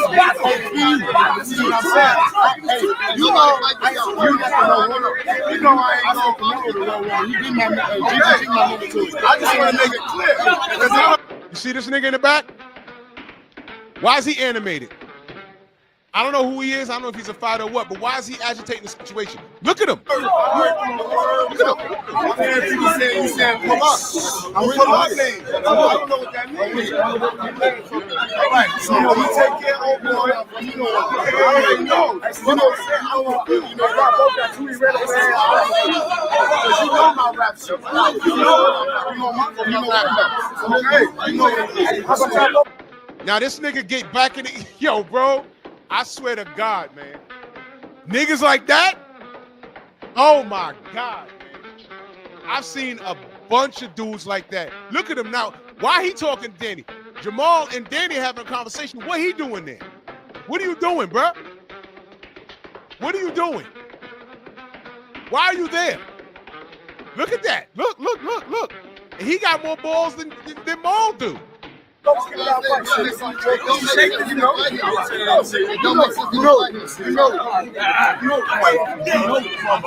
Danny did right. Danny did right. He ignored that nigga the whole time. He didn't make it about him. He was the bitch that wanted to get in the video. Feel me? But his whole card got pulled. That fight was never made. Danny went on to fight Gennady Golovkin. Danny went on to fight Canelo Alvarez. He lost, but he wasn't dominated. Maul went on to have a nervous breakdown. That's what happened. I'm not lying. Am I lying? No. Danny got the fights. This nigga didn't. You know what they did to him? When it was time for him to fight Canelo, when I said he beat Canelo, a franchise status was invented. So you got all that smoke. You got all that smoke for everybody that looked like you, but you ain't say shit to no Mauricio Silly Man. And I said that these people are symbolic. You know why? Motherfuckers will tell you, hey man, Mauricio was nice to him. He never stripped him. You know why he didn't strip Jamal Charlo? Before it was speculation, now I'm sure. You know why he never stripped Jamal Charlo? Because these evil animals are symbolic. Drew, what do you mean? They wanted Jamal Charlo to remain undefeated with that WBC strap. See, they'll tell you, well, we let him have it because we were being nice to him. We know he was having mental issues. Bullshit. Because when Canelo beat Jamel, he wanted Jamal immediately. I remember that. And I said, wait a minute. Jamal, he's not in his right mind. He's crying in interviews and shit. You know he's not well.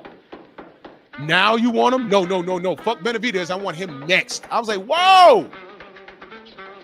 How did we go from him not being mentally stable to, okay, we want to see the Canelo fight? You know why? Because 2 decades from now, all you're going to see is Canelo got 2 wins. David Scott, my brother, main biker, salute. Right home, and if I miss you in the chat, know that I love you. All his fan base wants to see is, oh, he beat both Charlos in their prime. And nobody's going to want to talk about how this dude was mentally out of his mind. Good luck tonight, by the way. You know what I mean? I don't know what he's going to do tonight. I don't know what his mental's doing. I don't know.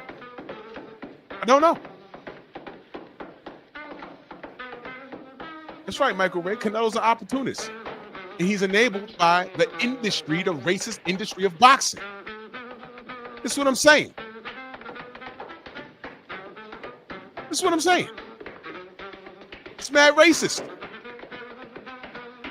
Hold on to that belt. We don't want that belt coming off his waist until Canelo go get it. And then when that failed, that's when his punk ass, it was crazy. They wanted Canelo to be the first one to take his oath. That's what they wanted. And demand this fight. This guy's not the same. We're going to find out tonight. And if he wins a dominating fashion, I'm still not sold. How many of y'all even know who he's fighting? I don't. I don't know everything. I tell y'all that all the time. When I heard he was coming back, I said, man, Lord, hope he's okay. Hope he's okay. That's all I'm saying. They said he's okay to fight. These fighters get interviewed before they fight. They have to check their mental, make sure their eyes are okay.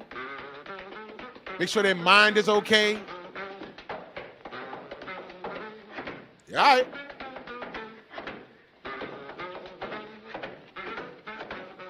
No excuses. Win or lose, right? But let's get to this right here. This is still fresh. I'm just going to play the audio.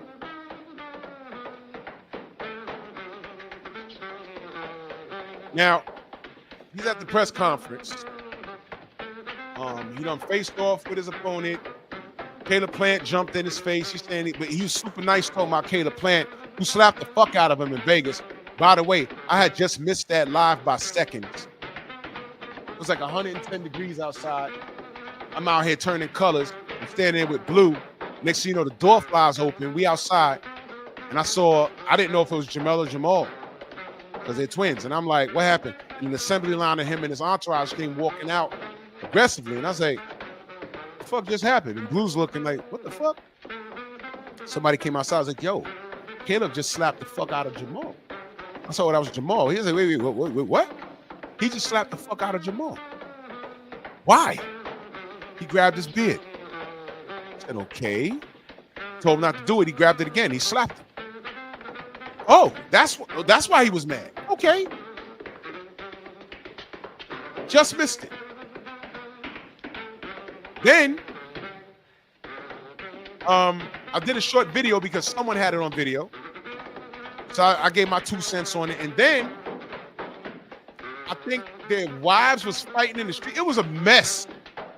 It was the most ignorant nigga nonsense you could ever see. These dudes been dysfunctional.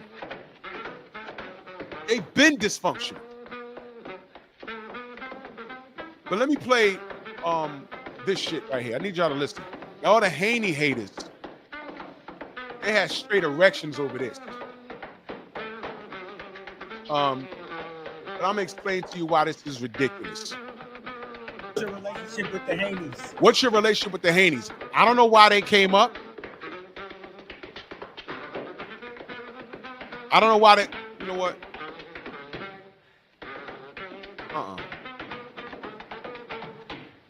I need you to look at this nigga face, bro. Fair use. Look at his face, bro. Look at his face.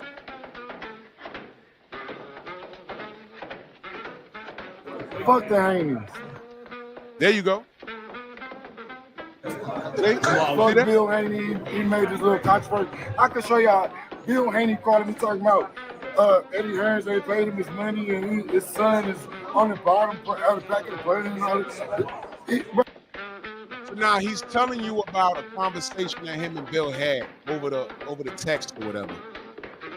What the fuck does that have to do with anything?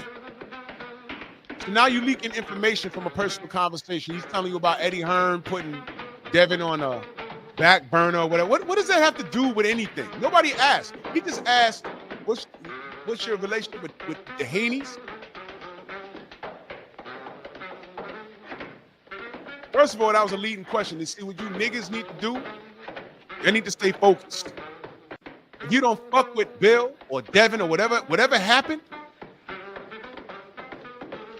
the proper response is, they ain't fighting on here tonight, I'm fighting. That's it. Oh, well, do you have a relationship with them? Yeah, I do, but I ain't talking about them. I'm talking about this motherfucker I'm about to beat up tomorrow. He didn't do that. He goes all the way left. And now you're saying some shit that people don't need to know about. And I bet you online there's 1,000,000,001 videos talking about, he says fuck the Haneys because Bill is complaining about Eddie Hearn.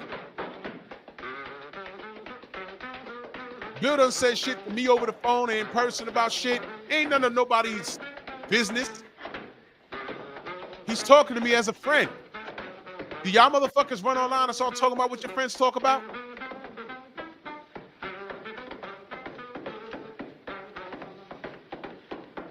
Hey, Maul, just last week you was crazy. Just last week the world wrote your black ass off. Just last week niggas was like, yo, you shouldn't even be in a boxing ring. And now you done said some shit about the Haneys and you become a hero again. Coincidence? Nah. You're a tool. General idea was majority of white Americans hated black Americans back in the 60s. They hated Muhammad Ali. When Joe Frazier came about, they loved Joe Frazier because he was not anti-Ali, he was just Ali's opponent. But they rallied behind Joe Frazier because he was Ali's opponent. That's it. Ma, I ain't got to tell you that these people don't love you. And if you don't know, I don't know who's raising you or failed at raising you. You ever heard the term stick to the topic? Where the Haney's the topic? You're about to fight the next day and someone's talking to you about somebody else. That was a leading question. Y'all ever been to court? Y'all ever sat in the court and seen how it's done? You ever saw a lawyer jump up while their client is on the stand? They got to jump up and say, oh, objection, Your Honor, relevance. We talking about apples right here. He just asked him about oranges. Hey, but Your Honor, they're both fruit. No. Talk about the apples. You just brought up oranges.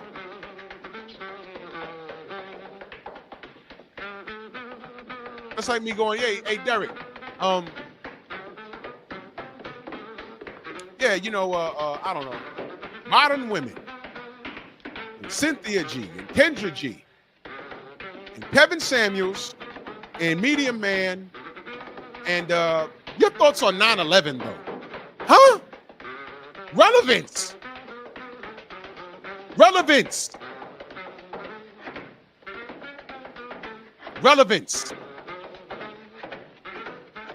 And depending on the judge will say, well, I'll allow it. No, Your Honor, I'm going somewhere with that. No, well, I'll allow it. No. Relevance. The two don't mix. You should be offended that these motherfuckers are asking you. You're about to fight for the first time in God knows how long. No one knows how you're going to behave. They put a camera in front of you and ask you about Devin Haney, and in all of your anger and hatred, you start tearing them down. What, you mad because they don't really give a fuck about you anymore?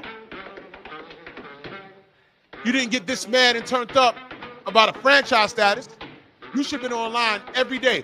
Yo, I'm supposed to be fighting Canelo next. They give him a franchise status. What the fuck is that? Lines in the camp. They didn't do that. Y'all 10 year 8 in that super chat. Much love and appreciation. Thank you so much, brother. Always stay on task. I saw I had that fool ass nigga on here the other day. My brother, Scrapbook Boxing in the building. Go subscribe to Scrapbook Boxing. If you want to be educated about the sport, I can't teach you what Scrap can teach you. We're talking about the history of the sport. Scrap, I had a conversation at my job the other day, brother. Too much to type. But Lord, if you were sitting there, I mean, your stomach would have cramped up listening to this conversation, because, and I say this respectfully because dude is cool, but he's just not informed. And his thought process has been molded by white media. And he doesn't realize it. And I'll just say this. My brother, he's Puerto Rican, right? And I'll just say this. Devin, he says Devin's boring. He's a sucker for suing. Ryan really won. Those are the key points, right? But when I brought up Miguel Cotto and Margarito, what do you think his position was? Uh-oh. And I agreed. I said, well, do you think Miguel Cotto should have sued? He says, no, well, he didn't sue. He got it back in blood. I said, no, well, Miguel Cotto didn't know he was cheated until Margarito tried to do the same thing to Mosley. The thing is, he couldn't sue because there's no evidence. We can't turn back the hands of time. Even if we've zoomed in on the pictures of his hand wraps, it looked like they had plaster in it. That's really not hardcore evidence, man. My point was, he gave Cotto all of this benefit of the doubt because that's his Boricua brother, and I get it. But Devin Haney is dealing with the same thing along those lines. He doesn't get extended any courtesy. And I'm not saying he's racist. I'm just saying you're listening to the wrong media. Because they hate this kid. They hate what Devin is doing. They hate what Bill is doing. King, peace, too. It's all right. Scrapbook says, peace, Drew. I just stepped in this conversation. That's why I always said Crawford would knock out both Charlo By the way, Crawford dominates and possibly knocks out Canelo. You know, I know this game. Brother, Crawford gonna stop Canelo, bro. Coach Hudson in the building. Do me a favor, Coach Hudson, Scrapbook Boxing. Y'all go subscribe to one another, please. Please. Please. Scrapbook, you called it about Errol, you are 100%. You calling it about Canelo, that makes me feel a lot better about me picking Crawford. I'm not picking Crawford by way of tribalism either. No. Me picking Jermell Charlo to compete and possibly beat Canelo, that was tribalism. I wanted him to win that. I wanted him to win. I did. I wanted him to win, but he failed. Crawford is a different animal. Way different. Canelo's there to be taken. First of all, let's not act like we haven't seen him get outboxed before. It's been done. We've seen it. Lara, Floyd, what's his name? He fought him at MSG. God, I'm having a brain fart. His face is in my mind. He was on my show too. Damn it, I'm sorry. Bivol, we've seen him get outboxed. He got busted wheels. He's old in dog years by way of boxing. Crawford is fresh. Okay? He ducked Jamal. Yeah, Plant was outboxing him in spots. Triple G got off on him. Pause. Crawford is all wrong for Canelo. And I'm not really concerned. Austin Trout, thank you, phenomenal Mexican. Austin Trout, boxing in spots. But people couldn't unsee the knockdown, but whatever.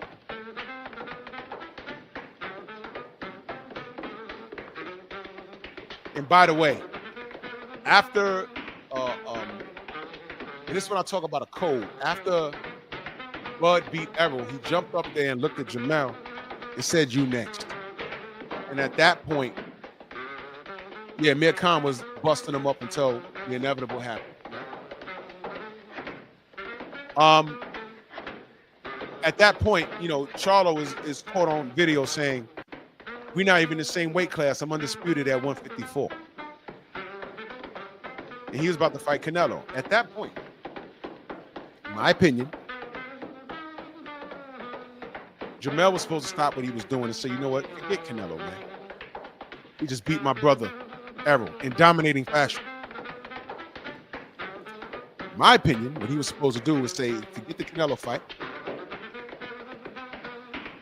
I'm fighting this guy in Dallas." Can you imagine the uproar? Bud versus Texas. Can you imagine? That markets itself. He got the big fish, beat Errol in dominating fashion, gave him his first loss. First loss. Now, imagine this, y'all. And this is what I'm saying, some of these niggas don't think. Imagine this. Bud is undisputed at 140. He just beat Errol, became undisputed at 147. What's next? 154, right? Let's say he fights Jermell Charlo and beats him. And at first I wasn't sure, but now 100% I got Bud in that fight. What if Bud became undisputed at 154? That's 3 divisions in one fight. He becomes undisputed at 154. Or what if Jamel beats Bud, gives him his first loss? He'll get credit for that. Why not? Either way, Canelo's out the picture. These brothers are breaking bread with one another. And then what if Jamal gets well and says, "No, you beat Errol, you beat my blood brother. No, we next." That's a rivalry that could have been stretched out for at least 2 years. You don't need Canelo, man. You guys put him on a pedestal. Canelo would have had to double back and insert himself into their business. And all they had to say is, man, look, turn around. Don't look at us. We're doing work over here. Turn around. You see that guy over there? His name is David Benavidez. Go handle that.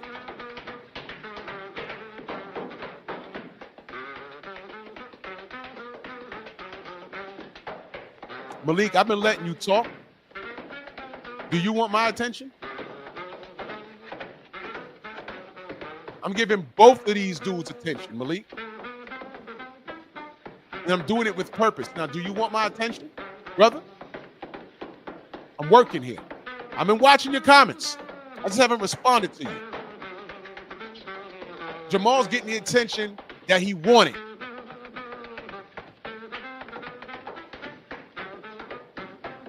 This is the attention he wants. I'm going to give it to him. Because basically, this is my farewell to them. I'm not justifying these niggas no more. I'm letting them go. So when niggas come back a week from now, a month from now, hey, man, you ain't do no, Jamal Charlo did this, Jamal Charlo did that. Fuck them niggas. Oh, what happened? Well, I'm letting you know what happened today on Saturday. More one of them guys, exactly. You one of those guys, Malik. You one of those guys. This nigga here is a mental case. And I'm explaining my position. He's a pill popper. He's a drunk. That's what he is. So when you say he's one of them guys, what are you talking about? You know what? Let me not derail what I'm doing. Sit back and enjoy the show. Obviously, you fuck with this dude.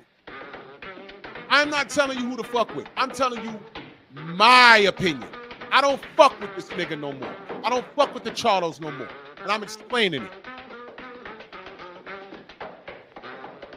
So sit back and enjoy the show or leave. Those are your options. Now, back to this fucking fool-ass Earthman right here. Bro, Bill Haney owe me an apology. I gotta see him. I'm in. Bill Haney owe me an apology.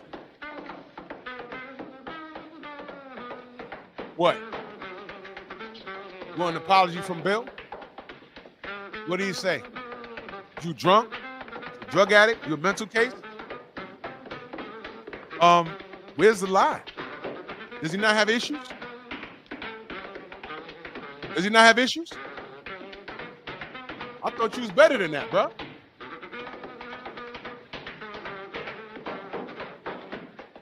I thought you was better than that.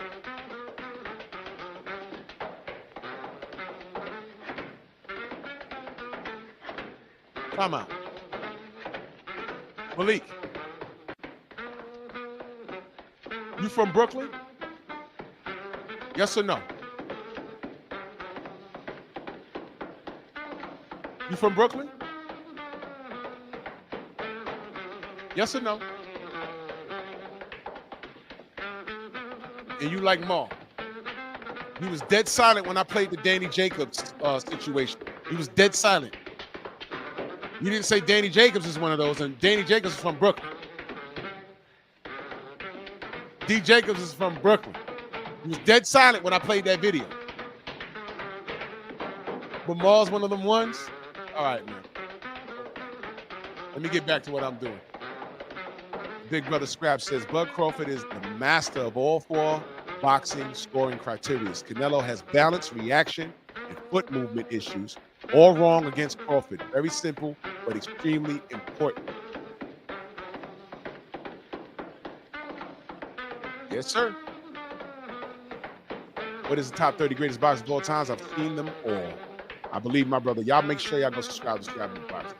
You want to get an educated idea of what the sport is about, the history of the sport. Go subscribe to Malik. Go subscribe to Scrapbook Boxing.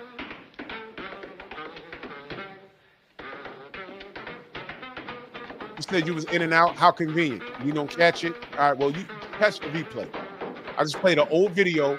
Danny Jacobs from BK, your borough, when he pulled up on Jamal Charlo and he turned into a goddamn mouse at the Barclays. I just played it. But don't listen to me. Nice icon, by the way. Nice avatar. I appreciate you for coming through Scrapbook, man. Much love, brother. Thank you. Thank you so much. What you do, Malik, is click on Scrapbook Boxing's name, go to his channel, and hit subscribe. And get educated. That's what you do. That's what you do.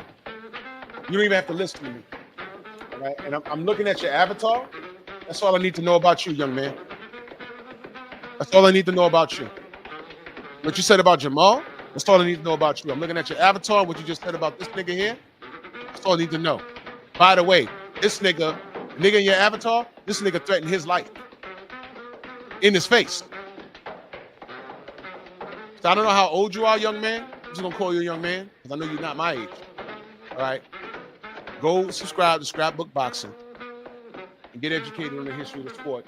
And maybe you'll put two and two together as to why guys like Jamal and Jamel and Tank, why I'm done with them. They're a contradiction to everything that we're supposed to be about as a people. Okay? So you actually need to go to Scrapbook Boxing's channel right now. Turn my shit off. Turn my shit off. Go to him and start from the first video and get educated about the history of the sport. What was done to us, what we had to overcome, and how it's around right now, but it's in a covert manner. And then maybe you'll understand why I'm so upset with guys like Tank and Jamel and Jamal. Why I'm upset with old boxing media. Kung Fu Kim, Steve Kung Fu Kim, and fat ass Dan Raphael, and this buck-eyed nigga Showbiz. You'll see why. But I ain't got time to teach you.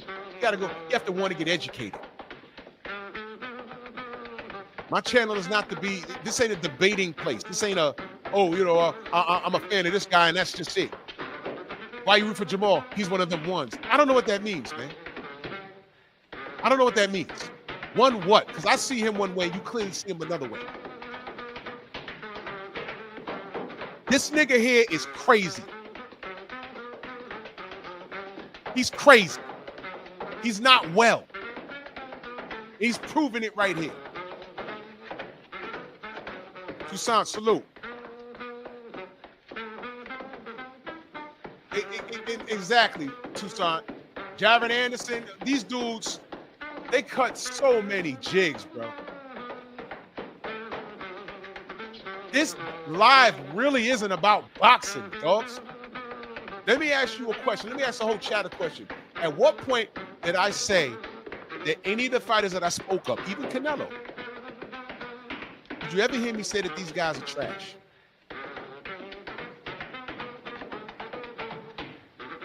I'll wait. When did you hear me say Tank was trash? And I never even said Lomachenko's trash. I don't say shit like that because that's not true. I always call out when these dudes are failing. They're failing at doing what they said they're going to do. I had a problem with Bud. Y'all remember. Check my videos. I said, man, take the 60-40. What's going on, bro? And I always said, man, Bud is a dog. Bud is badass. But that 60-40, man, he's supposed to take that.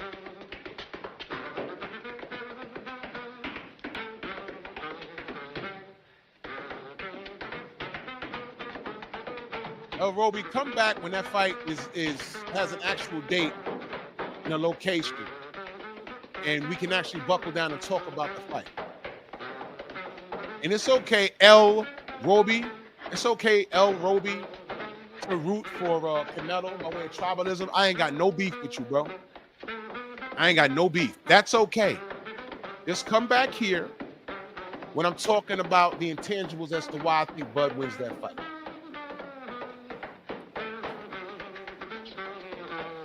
And I really don't care what anyone thinks because if y'all remember, I didn't pick Bivol to beat Canelo. I said, man, this dude's taking a dive or he gonna get stopped.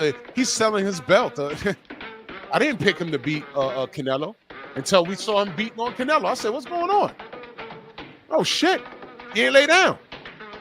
Look at that. It's boxing. So, El Roby, remember, come back when the fight has a date and we're getting close and we're actually having a conversation about it. You're welcome back. When I open up my panel, you're welcome up. You are welcome up here because I want to have an educated discussion as to who do you think wins and why.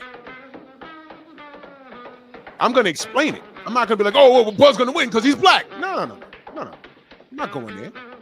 No, I'm going to explain it. But I want to fight. I wanted to have a date. I want them to be in camp, a venue, and when we get closer, we're going to have a conversation. El Roby, please pull back up. When I put the link in, click the link, and we'll have a conversation. All right, brother? It's okay. It's completely okay. I'm cool. Anyway, back to this guy, Jamal Charlo, who's been a victim of a lot of circumstances. He's been a victim of the politics in boxing. How dare you not stay on code? And nobody's ever taught you to stay on task. You know what it is to stay on task? I just gave you an example. If I'm talking about apples, don't bring up oranges. Don't even mystify it and start talking about pineapples. It's still not the same.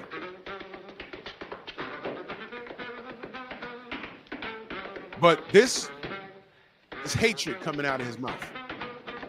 Hatred. Hank is built. That's another snack fight. He called himself leaking business between a conversation that him and Bill had. He ain't saying shit. He's just talking. Huh? That's another snack fighter. Another snack fighter. Exactly. Now he gonna go talk about snack. This is real rich. So some guy over there says a snack fighter. What do you think about? We just got a word that the Teofimo and Devin Haney fight that was supposed to be. I'm going for Tio. Now that right there, I'm going for Tio. Hey Malik, he's going for Tio. Going to type something, Malik. Go ahead, because he's one of them ones, right? You sure this video? You sure that this live stream this morning is about boxing? You sure? Malik, please, if you, I appreciate if you left and did what I asked you to do and go subscribe to Scrapbook and just start getting educated. But if you're here, because he's one of them ones, right? Type something, Malik, because I got a question for you. Go ahead, young man from Brooklyn. We in the same city. Bronx on deck. Village Brothers, salute. Shower, salute, Queen. Now, Malik, you there? Just say yes or no, brother. Yes or no? Malik with the Tank Davis avatar when he's wearing $5,000 of hood gear. That was your avatar right there, right? Now, that also tells me that Malik is nowhere near the age of 30. I hope you're not. With a Tank Davis avatar dressed in nigga nonsense gear. Malik, are you here, brother? I have questions. You said you was in and out. Because he's one of them ones. You just said, matter of fact, you scroll back up to your comment. I was in and out, didn't catch it. Okay, you scroll back up. This is what Malik said. More one of them ones, though. That's what he said. Malik, you still here, brother? I'm going for Tio. There you go. There you go. More one of them ones, though, right? Rico Sabo in the building. Malik. Now, ladies and gentlemen, look at the young man's. I'm assuming it's a young man. I hope that's not a grown man with a Tank Davis avatar, him taking a selfie with a purse on, y'all. Because y'all know in this picture, someone sent me this picture. They said, what the fuck? Tank Davis has a purse in this picture. I don't care. Now, you know, a nigga will say, hey, man, that purse is $5,000. It's Gucci. I don't care. It's a purse. Nigga, you got on stockings? Yo, man, but these are Gucci stockings. These are $10,000. It's stockings. Nigga, you wearing high heels? Oh, these are Prada, though. These are Prada. Jay Good, what up? These are Prada. These are red bottoms, man. These are $20,000. They're high heel shoes for women. They're knee-high boots. What do you mean? Y'all remember when Floyd Mayweather walked around with those high boots up to his knees? Oh, man, those are $10,000 boots. They're up to his knees. dropped to his knees. Huh? You go to the beach. You're like, why does that nigga have on boy shorts? But what you mean, nigga? These are Prada boy shorts, man. These are $5,000. Nigga, your ass is hanging out the bottom of them things. You ain't posing down on stage. There's nobody judging on here. You ain't trying to win no bread. You went somewhere, dropped a bag on that, and you walk around the beach like it's cool, nigga. Your ass is hanging out. So in this avatar, Tank Davis is wearing, he has on a purse. The channel I said to go is Scrapbook Boxing. But Malik, before I send you there, somebody drop Scrapbook Boxing's link in the description, please, in the comment section. But Malik, your thoughts on what Jamal Charlo just said, young man? This ain't no beef, I'm just asking you, because you said Marla's one of them guys. Your thoughts on what he just said in this video, young man? Did you hear what he said? I'll play it again. Oh, and Devin Haney fight, they were supposed to I'm going for Tio. Right there. In reference to Devin Haney versus Teofimo Lopez, he's going for Tio, who claims your burrow, by the way. One more time, Malik. I don't know how old you are. Teofimo claims your burrow. You said Marla's one of them ones. Marla's rooting for Tio. Your thoughts?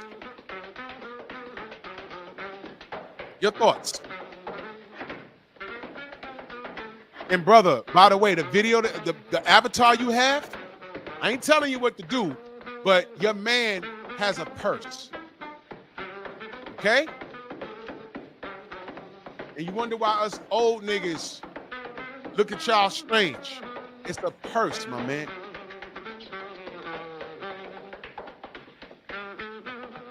Him and Bill going at it, I don't know, bro. No, I'm asking, what are your thoughts on it? You saying you don't know? You're saying you don't know, brother, young man? By the way, Scrapbook Boxing's link is in the description right above you. Take a second to go subscribe to him and just get educated on the history of the sport, brother. But you're saying him and Bill is going at it. What does him and Bill going at it have to do with him rooting for Teofimo Lopez? Malik? You said Maul's one of them ones. Okay. He just said he's rooting for Teofimo Lopez over Devin Haney. Your thoughts on that? Do you know what? Well, you might not know. Do you know why that's a problem with everybody in my chat? Do you know? If you don't know, let me know, because you might not know. I was talking to a dude that loves boxing, and he didn't know what Ryan Garcia did. He really didn't know. But he was listening to all of the hoopla that talked down on Devin. And I said, bro, you got to be careful. You're Latin, and I know you're not racist. But your talking points are racist because racist people put that shit out. He said, what is this race shit? I said, you don't know what you don't know what Ryan did? He really didn't know. I had to pull it up on my phone. I said, listen to this. And his jaw dropped. He said, when did this happen? I said, nigga, this happened last year. Where you been? But he loves the sport, but he's a bit of a casual. No, Malik. Now you see, here's the disconnect. And here's why I begin to see, ladies and gentlemen. Malik, how old are you? Ladies and gentlemen, this is where you have to have patience. This is why you don't curse everybody out. This is why you really don't engage, without knowing who's talking. All right? Let this be a teachable moment. Malik, how old are you, young man? You got an avatar Tank. I'm going to assume you're in your 20s, maybe teens, in your mid-20s. I'm going to assume that. If you're a Tank fan, that's fine. If you're a Maul or Mel Charlo fan, that's fine. I get it. They dress like how you dress. They talk like how you talk. They're in touch with this street stuff. I get it. But at this point in your life, when you support something, when you support a certain individual, you have to look into the quality of that person. What I'm displaying this morning is the lack of quality in the Charlos as black men in particular. Black Jericho salute. Cardi C says, what did Charlo do? Okay, well, just listen. Just listen. Maybe you have to rewind to the top of the show. When you refer to, you say, why? Because of the stuff that Tio say. I need you to be specific, Malik. What stuff did Tiafimo say? There's one word in this sentence you could put in between the word the and stuff. There's a word missing. I don't need you to, what do you young men say today? Cap? I don't need you to cap for this. Don't try and bend this to make yourself right. There's one word missing in between that. You say, why? Because of the stuff that Tio say? Tio says a lot of stuff. There's a word missing. Let me add the word for you into your sentence. Why? Because of the racist stuff Tio say. Now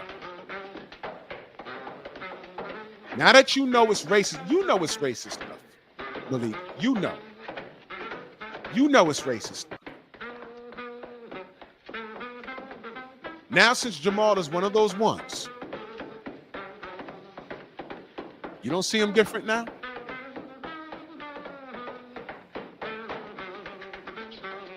Now, I don't know how much you are in tune with the black community. I have a problem with you young men. I don't know how old you are. You didn't put a number in the chat yet. But the OG Mr. Mark said something and it stuck with me. He said this young generation, they are not in touch with their ancestors at all. They have no connection. Tio's been on a racist tirade before the Ryan Garcia shit, when he told ESPN you can keep your black fighters. This nigga, Jamal Charlo, just said, I'm rooting for Teofimo Lopez over Devin Haney. And he's going to justify his stance further in this video. He's going to justify his stance. And he still sounds like a fucking idiot after how the industry treated him, even before he went crazy. Nobody had nothing good. Nobody had anything good to say about the Charlos. Who was defending these niggas? We were here. We were the one telling them, hey, look, they're supposed to be screaming and hollering and wanting all the smoke. They're supposed to be doing that. What is your problem? What is this? Oh, black guy, be humble. Stop talking so much. No, if you know you can do something, then do it. They want us to be humble. They want us to be quiet. You want us to be quiet? Punch us in the face in the ring. It's boxing. That's how you solve the problem. Tony Harrison got in the ring with Mel and he got that off. Malik, please do me a favor, young man.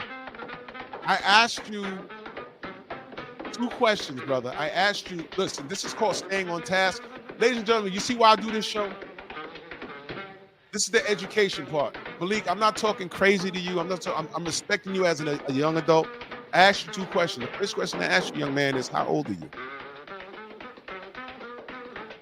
I need to know who I'm talking to, because the way I talk to certain people, like the way I talk to somebody my age, right, is not how I talk to an elder. I do more listening. I listen a lot. I listen to a lot of people before I comment. But there's a certain level of respect that I show when I'm talking to someone that's older than me. I do more listening. When I talk to Stormy, that's my brother, but that's like my big brother. I do more listening. And there's been times that y'all don't know where I've messed up and he had to call me behind the scenes. Yeah, man, you should have did this. And I messed up bad on a live stream one day. I ain't gonna tell y'all that, but after the show, Stormy let me have it, respectfully. Because I let my emotions get the best of me. I said, damn, you know what? You're right. I fucked up. Damn. And if I could take that back, I would. But that's what he's there for. I'm not wrong and strong. When I fuck up, please let me know. Please. Okay, so Malik, you're 33 years old. Okay. You're 33 years old. My next question is,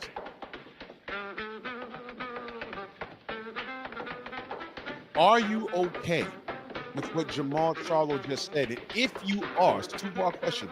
If you are okay with it, why?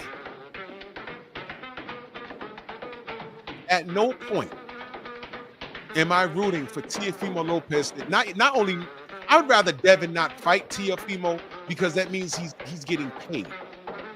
I don't want Teofimo or Ryan Garcia making any money off of any black fighter on any level.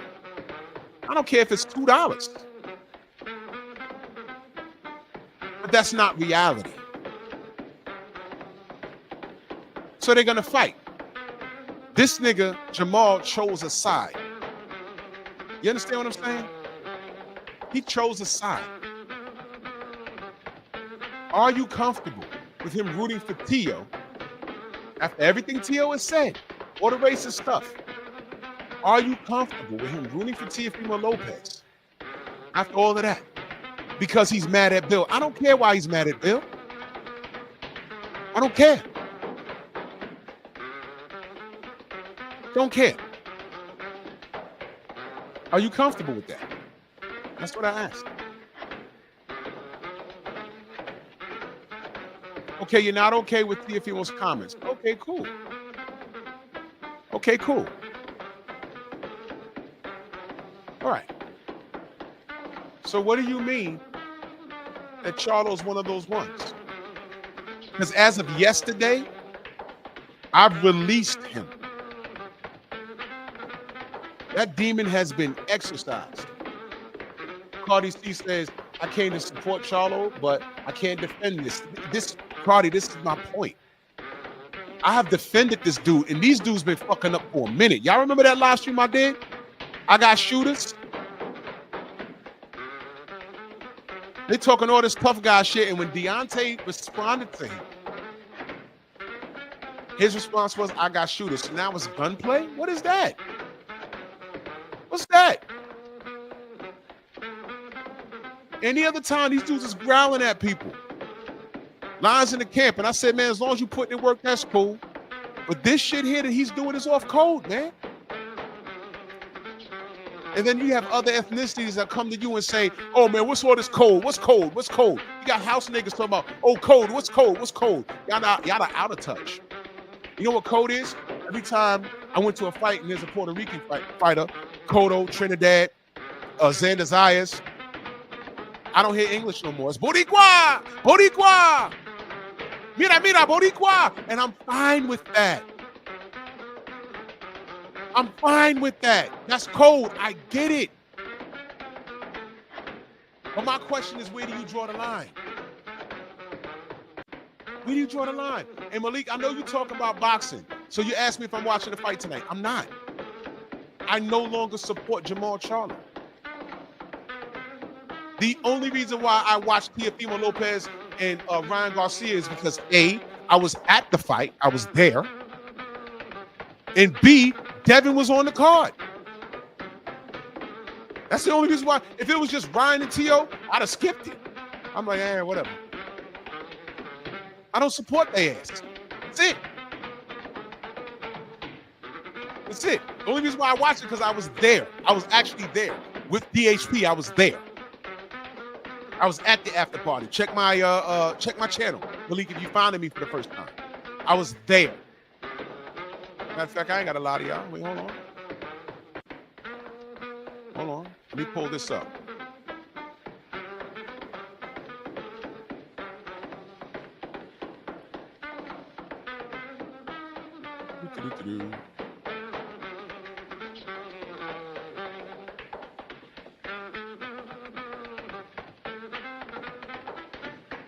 Let me move this for a second. I'll get back to it.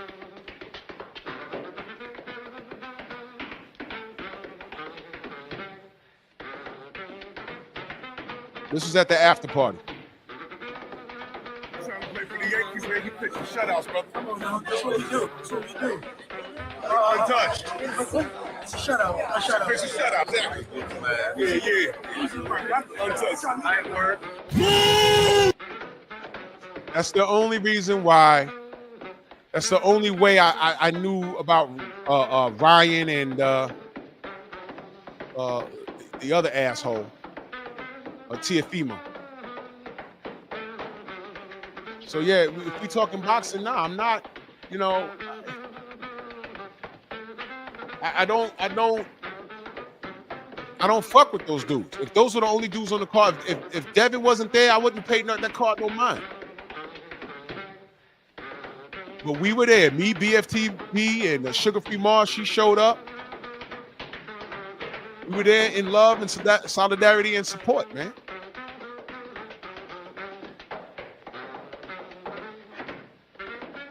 And that's what I'm saying. Like I was saying earlier in the show, when these articles come out negative about Devin and Deontay, you know, I always, yeah, Cardi, where you been? That's my brother. Okay, you new to the channel. Okay, that's my brother. Yes. We were all there at the same. Matter of fact, BFTV was standing to my left when I took that video.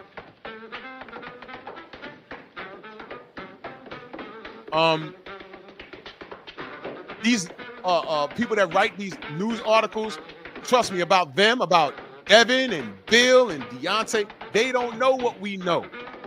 We could literally, I've literally read articles and I call Tay Jones immediately and be like, yo, you seen this? Like, man, that's bullshit. Y'all remember when D won the case? When he had to take Tyson Fury to court when he was ducking the third fight, which was the rematch? They put it out. Oh, AJ versus AJ versus Tyson Fury. Remember, BoxRec had a date for it, and all the trolls came to us and saying, "Oh, he's not getting his rematch. Oh, we're fighting him at Saudi." Remember that? That dude lied to you. BoxRec lied to you. Tyson Fury lied to you. These guys lied. I said, "Tay, what's going on?" He said, "Man, we still in arbitration." What the fuck are they talking about? And then when we won, Tay called me. He called me. Yeah, Cardi, see, that's what held it up. Fury was trying to get out of the third fight, which was the rematch. He had to take him to court. Now, was Deontay pussy for trying to get him to enforce something that he agreed to? No. See what I mean? Lawsuits. They happen in boxing all the time. Floyd Mayweather sued Victor Ortiz and won for the headbutt. So he knocked him out. They didn't like that outcome, and then he sued him. And a lot of cats didn't know that until like 2024, when Victor told Vlad TV that shit. So these dudes don't know what we know. It was on BoxRec. Listen, I'm going to prove it to you. Old media lies all the time. Y'all remember this? This is SportsCenter in 2018. Deontay Wilder has accepted terms to fight Anthony Joshua for the heavyweight world title. It is now 2025, y'all. 2025. Did they fight? Did I miss it? I rest my case. This was all bullshit. Because we speak to the camp. We speak to them. It was a lie. It was a lie. But we YouTubers though. We the liars though, right? We liars though, right? Let's play another lie. This right here. Remember this? Hello there. I'm just after getting off the phone. Just got off the phone from Prince Khalid of Saudi Arabia. He told me this fight's a 100% on. August 14th, 2021, summertime. All eyes of the world will be on the Kingdom of Saudi Arabia. And I cannot wait, repeat, cannot wait to smash Anthony Joshua on the biggest stage of all times. This is going to be the biggest sporting event ever to grace the planet Earth. Do not miss it. All eyes on us. Peace out. God bless. See you all in Saudi. Yes. Did I miss something? Did I miss something? And you know what? I play this and say, what's up? And then niggas get mad at me. I'm like, don't get mad at me. Look, what? I didn't say they were fighting. He said that. The fuck is wrong with y'all? So we got ESPN lying, BoxRec lying. And get this, they were celebrating him getting out of the Deontay fight, so they thought. And these are American fight fans, by the way, celebrating that. Because Deontay Wilder got skinny legs and he black and he's from Alabama and shit. And then when I bring that up, like, yo, why y'all celebrating this dude trying to get out this fight? Oh, because, you know, no one wants to see Deontay Wilder fight, but he has like the highest KO ratio in boxing at that time. Oh, well, he don't know how to box. What? Okay, so he don't know how to box. How the fuck he knock out King Kong Ortiz? Oh, he was old. Wait a minute. Y'all was saying that he was ducking him. Wait a minute. He was Anthony Joshua's responsibility the year before that. AJ never fought him. Eddie Hearn signed him to shelve him. Y'all want to talk about that. You know why? Casual fans don't know that. They don't know.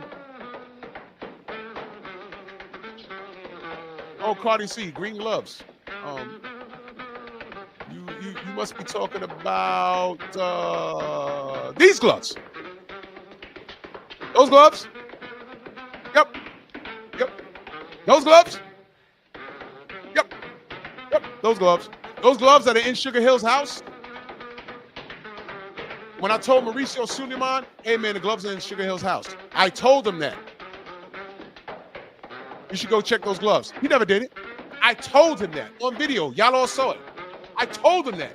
You know where those gloves are? He says no. He says no. I said they're in Sugar Hill's house. He told us. You might want to go check those out. But when Rio Togo manipulated her gloves and beat up on La Barbie, his fellow Latino sister, those gloves was on his fucking desk. The next day, they were on his desk.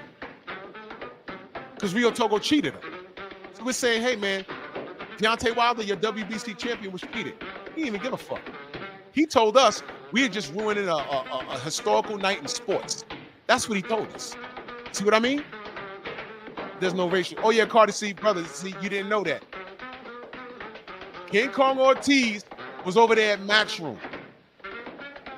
He was Anthony Joshua's responsibility. They never fought. And Deontay Wilder said, fuck it, I'll fight him. And that's what happened. I bet you didn't know that once upon a time, Deontay was also a Golden Boy fighter. See what I mean? See what I mean? That's what I'm saying. It's 2025, and there's still things that most brothers and sisters just don't know. And that's why we're here doing what we do, because for a long time, your only plug to boxing was those ring magazines and Boxing Digest, Fighters, whatever the fuck they was. It was Ring Magazine, KO, and Boxing Digest, whatever the fuck. There was only 3 magazines that I remember.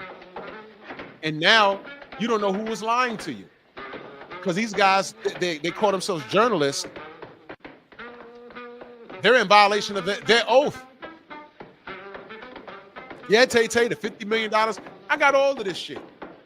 I don't want to get too far off the point. I don't want to get too far off the point because I've talked about that for years. I don't want to get too far off the point.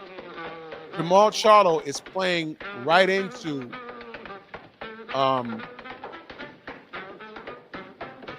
the machine. And the fact that no one has taught him any better is a sad state of affairs. When I see men behaving like this, I always question who raised them. Y'all always hear me say that. Who raised these niggas? And if it's not their biological parents, I ask them, okay, is it grandparents? Is it, OGs? Like Tank Davis has OGs, right? Because according to what I was told, all right, his parents had drug problems. Fine. So OGs took care of him and they kept him out of the street and into the gym. And he became a phenomenal fighter. That's great. Unfortunately, where he falls short in accountability He falls short in integrity. And he falls short in education. He sounds very uneducated when he talks. And I don't know whether it's that, because, you know, a lot of this time when these fighters start talking slow, and Stormy can tell you about this, it's really not the fights that we see on TV. It's all those gym wars. And I'm telling you right now, if he had a bunch of those gym wars like I had against Elijah Pierce and Devin Haney, that's him getting punched in his fucking head, man. When we saw James Toney fight in the ring, he took some shots, but not enough. You would think not enough for him to be talking like that. But if you ever heard people talk about James Toney, like Emmanuel Stewart, you hear the legends that the way James Toney got ready for fights, he didn't even do road work. You can tell by his physique. He sparred 1 billion rounds. He sparred a lot. You could get sparred, and they asked Emmanuel Stewart, can you get ready for a fight just by sparring? He said yes, but it's not recommended. Why? Listen to James Toney talk now. He could tie his shoes. He could use the bathroom, you know, whatever, but he's been rattled in his head so much that he talks like that now. And he's healthy. But, you know, when the brain is registering words, he's mumble mouth now. And when you seeing him on the big stage, it's like, well, he's barely getting touched in this fight. Yo, but in the gyms, people were touching him. Exactly. Tate Nate Diaz got mumble mouth. He's healthy. He's a phenomenal fighter, but he got mumble mouth now because he's been punched in his face a bunch of times.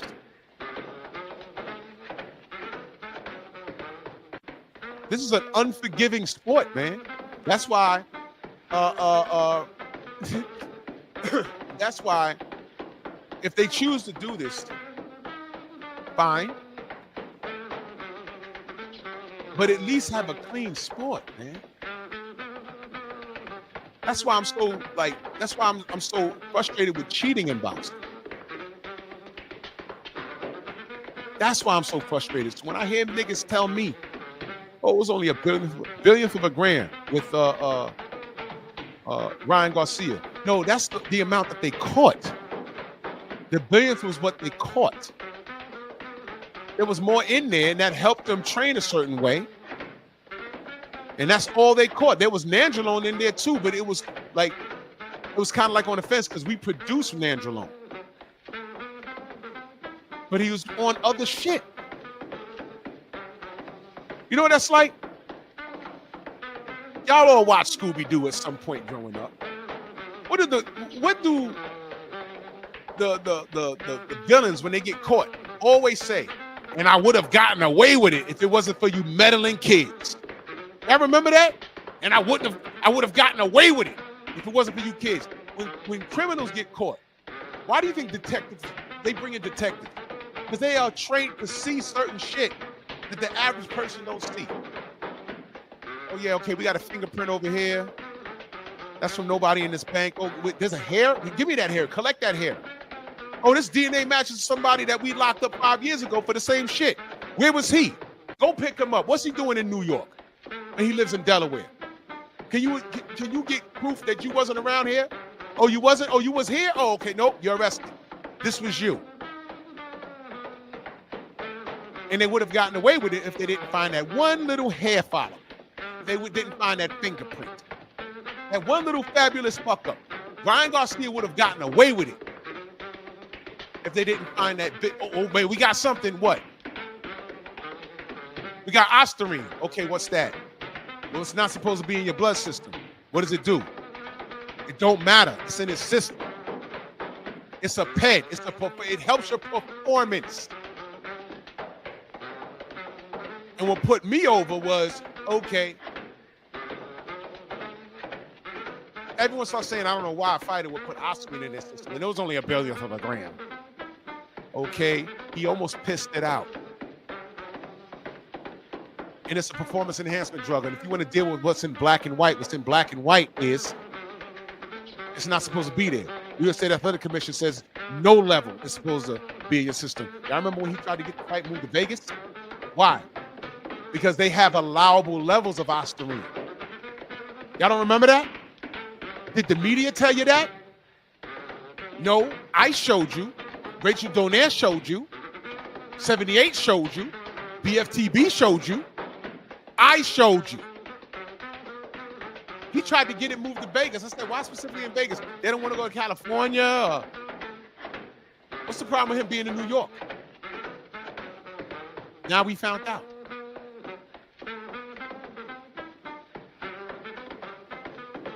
But does regular media tell you about that? Did regular media tell you that Tyson Fury is no longer allowed on American soil?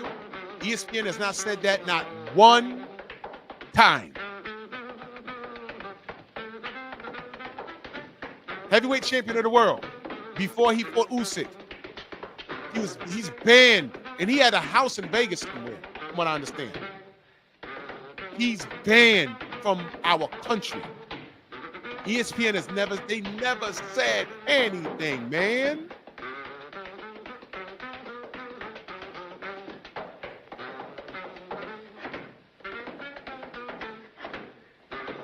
He never said anything.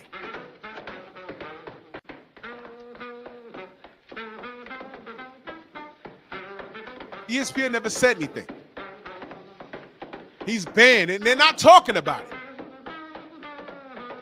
No one said anything, but when I get on here and say it, you know what I mean? I told my boy this the other day. I said, yeah, you know, this is similar to with Tyson Fury. He said, what about him? I said, he's banned from America. He said, what do you mean? I said, he can't come to our country anymore. He said, what? I said, yeah, when was the last time you saw Tyson Fury in America?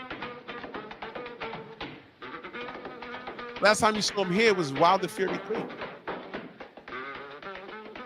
After that, a whole lot of shit happened. You don't know.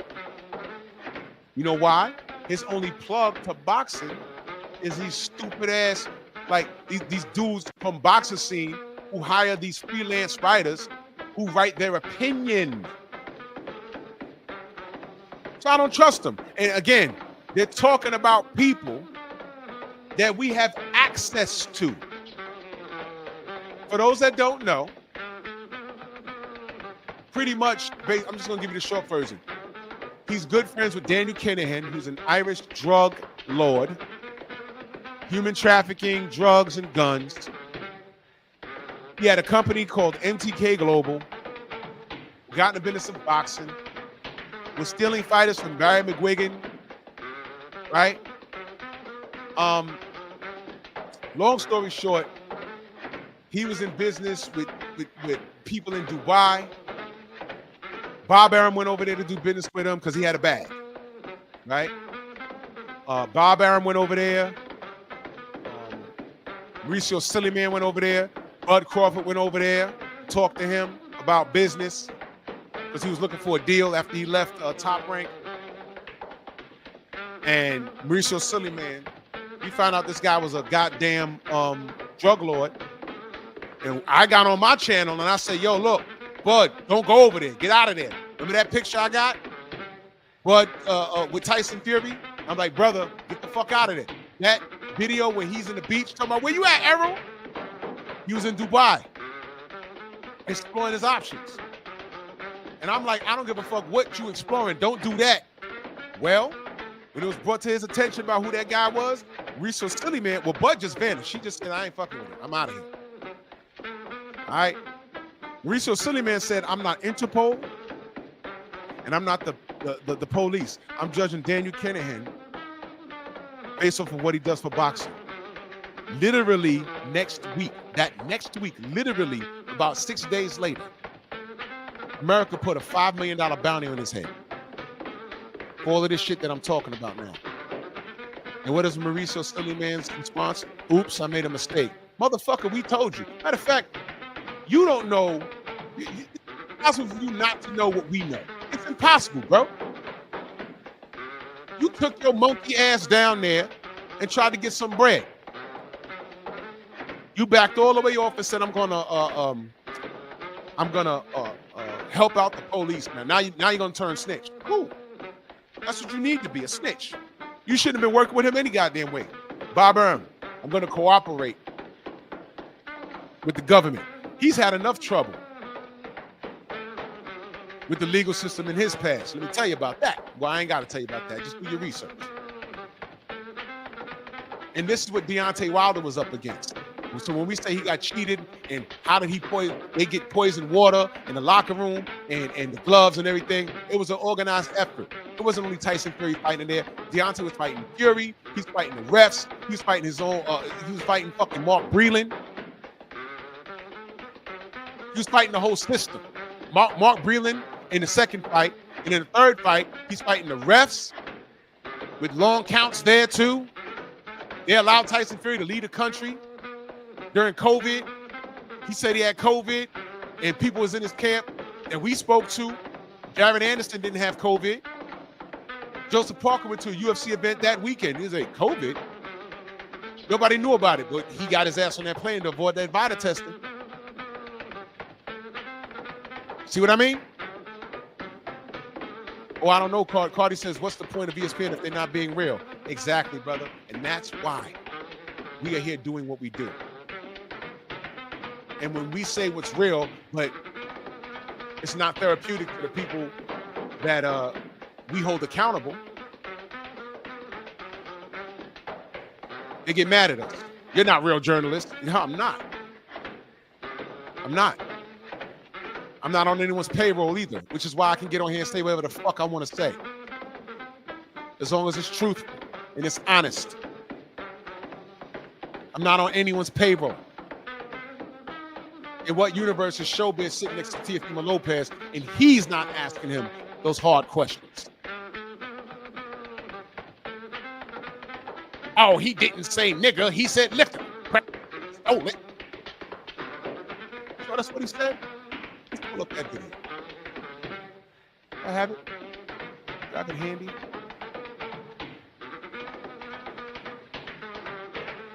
He said liquor. That's what he said, huh? Sure.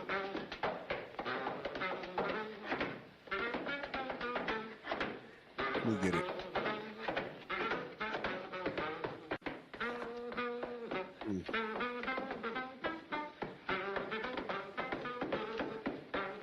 1 second. I know I have it here.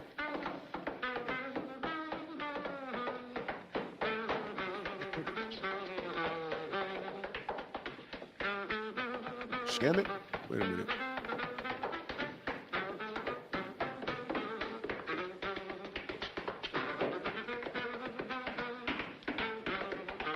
You hate it when you have something and you've been seeing it the whole time, and now when you want to pull it up, they want to disappear.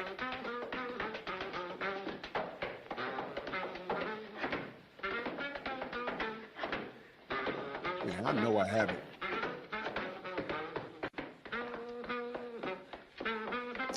Damn it. Wait a minute.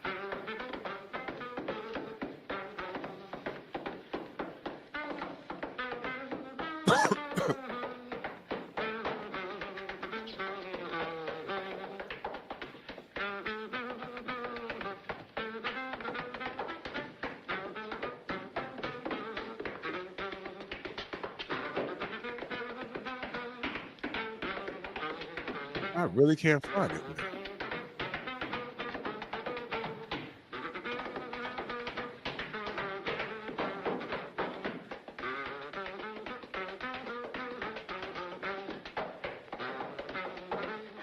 I really can't find it right now. It's crazy.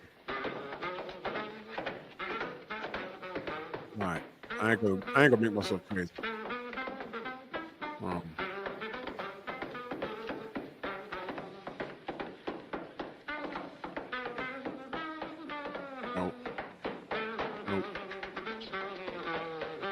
All right, let me check with this one last place right here.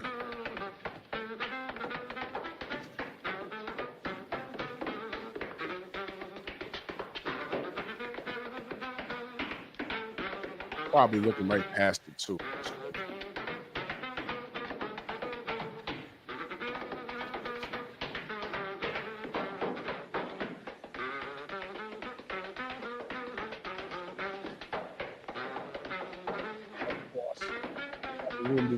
Put it up.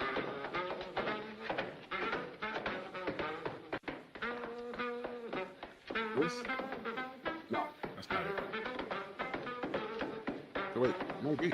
Come on.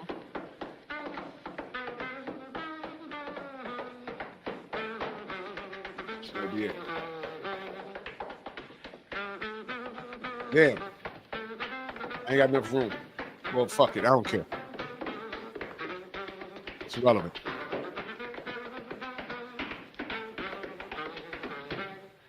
Oh, yeah. Let me say this. All this talk about Bill, everybody else, Tyson Fury's father was always screaming and hollering. He's headbutting kids. That dude he headbutted in Usman's camp, that kid wasn't even 20 years old. Am I right on that? Headbutted him right in the fucking face and split his shit. Nobody says anything. The rules are different for us. So I'm looking at Jamal Charlo, and I tried, man. I tried I tried to be easy on this motherfucker. I ignored some shit, you know what I mean? And I forgave a lot of shit, but nah, this right here, for you to say you fucking with Tio, you rooting for Tio, nah, you're done, bro. I'm done. I'm done with you. Because you know what's gonna happen? If not already, right now, this morning, all the people that hate Bill and Dev, all these motherfuckers gonna run to him like he's preaching the gospel. Nigga, you was just crazy last week. Nigga, you was just a joke last week. You was a drunk. Didn't he catch like a DWI? You know what I'm saying? You had all this stuff happening with you, and you were written off. Even in this fight, you was written off. My brother CB Sports, salute. You was written off. And now that you said this, you got about 100,000 new fans who are racist as fuck. That's what you want? Cool, man. Cool. You can have them. You can have them, bro. I'm good. And Devin Haney fight that was supposed I'm going for Tio. I'm going for Tio regardless. I'm going for Tio regardless. He's already telling you. He's going for Tio regardless of what he said. I'm going for Tio. Your hatred for another black man is as such that you don't give a fuck what the racist said. And that came from the heart. You feel me? I don't fuck with this dude, bro. I'm done. As of yesterday, I'm done. I like Tio. I don't mind. I say racist shit all the time, man. He just justified it. I say racist shit all the time. Well, motherfucker, that's on you. The only time I say racist shit is in response. Response. F you, nigga. F you, cracker. See how that works? See how that works? He just said, Stephen X. Salute, he just said, I'm rooting for Tio regardless. And he knew where we was going with that. He knew. I say racist shit all the time. Okay, that's you, stupid. What the fuck are you doing saying racist shit? And right now, you're going to have a bunch of Latinos and whites talking about, you see, that's proof that there's no racism. Motherfucker, you just wrote him off and called him crazy last week. Shut up. Now he's speaking facts. Now he's speaking facts.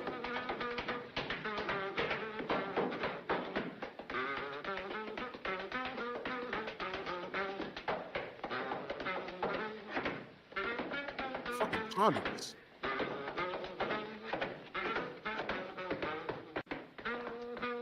There's no coming. Y'all do understand there's no coming back from this, right? Y'all do understand there's no coming back from this.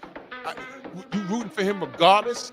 I say racist shit. Nigga, if you say racist shit all the time, that's your problem, man. Yes, Carter C, he does. DHP, that's what it is. So to justify what Tio said, he threw himself under the bus. This is what you call a house nigga right here. This is the nigga. This is the nigga where you get your crew and you think it's the realest ones. And you're like, yo, we about to overthrow this plantation, and we're gonna make a run for it. I heard niggas is free above that Mason-Dixon line, and we only 50 miles out. If we overthrow this plantation and kidnap Massa and keep the dogs off us, I think we could get 50 miles up before they even realize what's going on. This nigga right here, yeah, we on that. Lines in the camp. This nigga will go right in the house and say, Massa, in about 2 days, don't leave this room now. Do not leave this room. Because them boys out there, they're talking about holding the meat hook to your throat and kidnapping you and your daughter just to keep the hounds off you. So what you need to do is go, you on call that sheriff there. And I'm going to go keep an eye on them niggas for you. Can I get the good part of the hog tonight? And he'll still get the fucking foot, the pig's feet, nigga. There's no coming back from this. I'm done with it. I tried, y'all. I tried. I really did. I'm done with both these niggas. I can't unsee what both these niggas have said and done.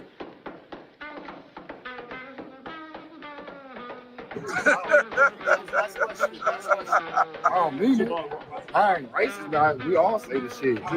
No. Don't put me in that. Don't put me in that. Who's we, nigga? We all say racist shit. No, I call it out.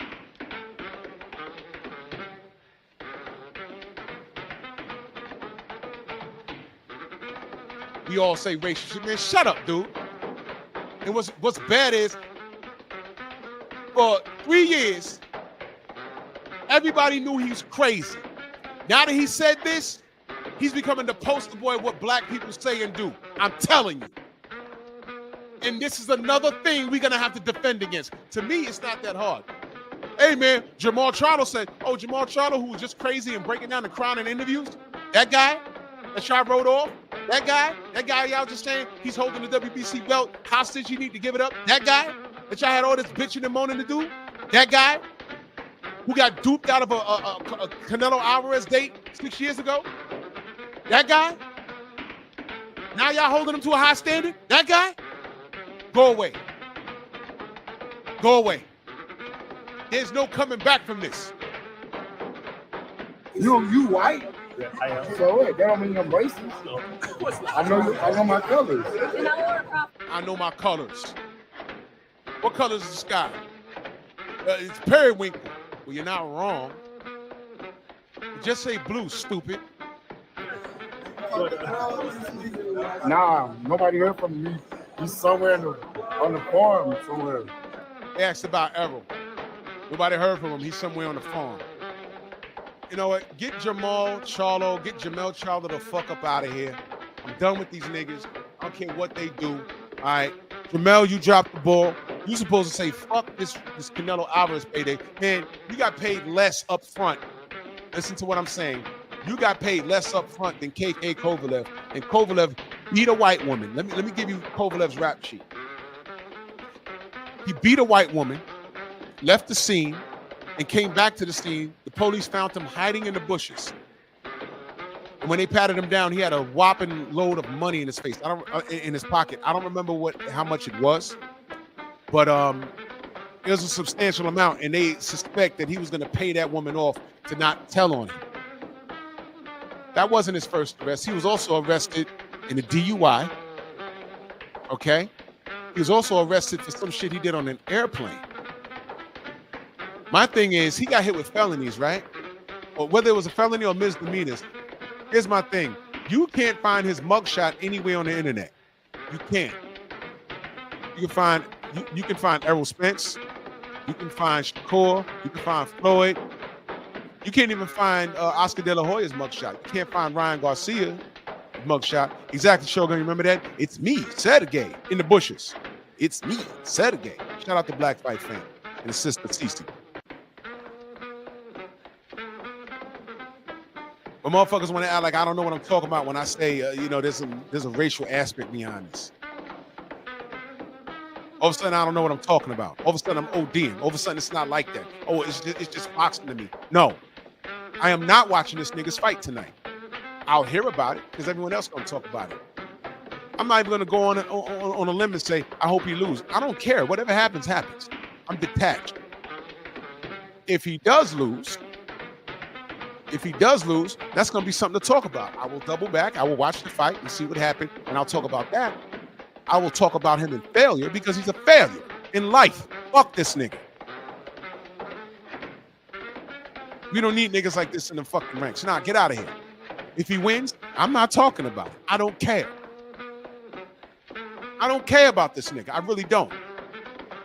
Because he don't care about us.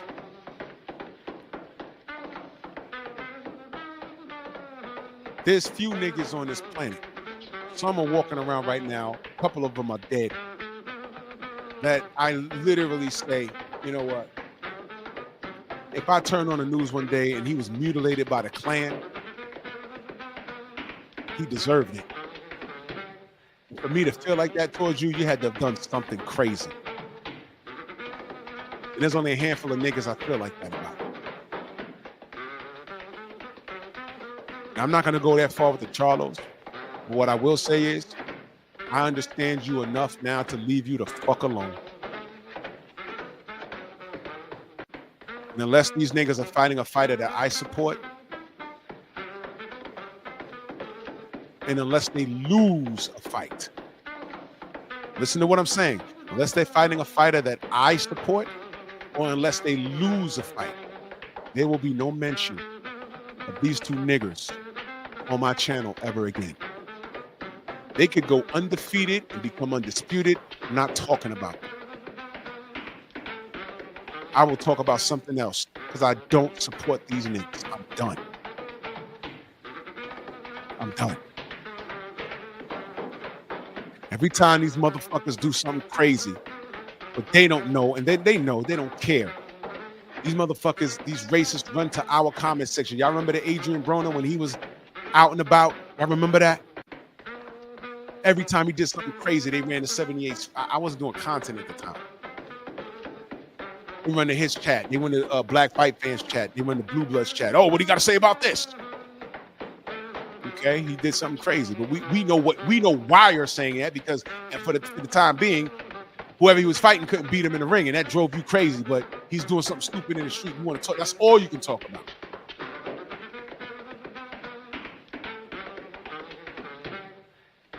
That's all you can talk about. Kovalev has been arrested at least 3 times that we know about. No mugshot. Gets a $12 million payday. That's how he's awarded. $12 million payday to fight Canelo. Jamel got what, 10? I don't know about back-end money. I don't know about none of that. But upfront money, Kovalev got more. Value, stupid. Value. Kovalev got knocked out, but you didn't. At least he put in an effort. He won some rounds. You didn't do anything, man. Y'all should have saw the memes I had lined up for Jamel. I put his face on Iron Man's body with shit blown. Look what I did. I did because I was so pumped up, and I said, man, what if he really wins? I'm really rooting for him. I put together this meme of Iron Man walking, and I put Mel's face on his mask when the mask is up, and from Iron Man 1, when he blew up the tank is blowing up in the silhouette, and I had a burning Mexican flag back behind it, and Canelo on a looking pitiful back there, and I had Iron Man because that's Iron Man Charlo, right? It all made sense. I had it locked and loaded. I said, man, this is going to be so dope if he wins. And I'm watching this fight. I said, oh, my God, what is he doing? And I still got the meme somewhere. It's on my hard drive. Because it was dope. And he failed. He didn't even try. He didn't even try, y'all. And I said, man, all right, man. And this is why I'd rather see him fought Bud Crawford, because at least I feel he would have tried. I don't think he would have won, but he would have tried, and it would have been all those brothers breaking bread. Bud, Errol, Jamel, Jamal. And then Boots came later. You don't fucking need Canelo. The only brother that told Canelo what to do and where to go was Badu Jack. He's not American, but so what? He's black. He's Swedish. Canelo called him up and said, hey, man, let's fight for your cruiserweight title. He said, oh, bet. Oh, what we got? Okay, let's do it. You have to come down 18 pounds. Huh? You want to fight me for my title? You want me to come down 18 pounds, but you want me to fight for my cruiserweight title? You want me to put that on the line 18 pounds lighter? How about this? I'm going to give you the finger. And while you're at it, why don't you go fight David Benavidez? And that was the end of that. And nobody said anything. One of my first videos on my channel, one of my first boxing videos, I'm just talking in the dark. And I said, Canelo's legacy pattern. He's looking up in these high weight divisions, picking the weakest champion and fighting them. He thought he had that in Bivol. Bivol fought a life or death fight prior to fighting him. And he looked weak. And Canelo said, I can get him. But who was a WBC champion at light heavyweight? A man by the name of Arthur Beterbiev, a.k.a. we call him General Zod. I said, why ain't he going? That's WBC. That's a straight line. Mauricio Simian to say, that's a straight line. You can have that tomorrow. No. He went the easy route, which was Bivol. If I lose, I won't get knocked out. And he was right. Because Bivol ain't smashed the gas on him.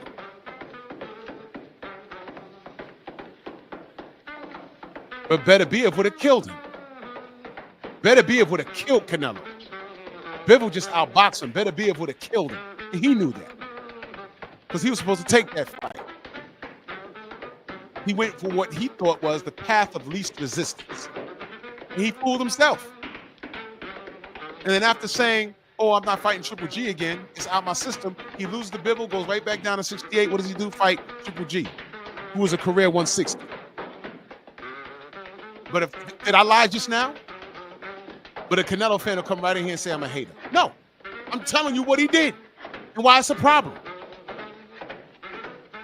So Jamel, people look at you and you're a clown, dude. You've lost all privileges. I am completely distracted by what you said. And it's become personal now. You don't say that about another black man. You're rooting for Tio. You don't care what he said because basically you're saying you say racist shit on it, so you're a racist. Tio's a racist. You say racist shit all the time, and Tio's a racist. So you cool with it. You rooting for Tio. You said I'm rooting for Tio regardless. That's what you said, man. All right, cool, man. You've picked a side. Stay your punk ass over there. Didn't I do a live the other week? Stay on that side of the fence. This is shit I'm talking about, y'all. 2024, there was a lot of groundwork being laid. You found out about Tio being a racist. You found out about Ryan being a racist. You found out about all that shit. 2025 is a year of action. 2026, we're going to be popping our collar.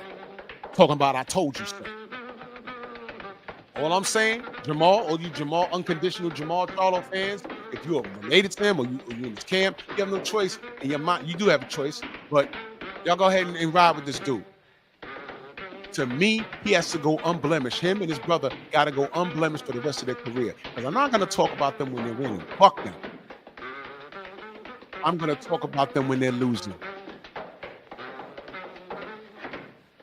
Because you a racist, right? Because you're rooting for Teofimo regardless, right? Thank you, Coach Hudson. He ain't slapped Caleb Plant back yet.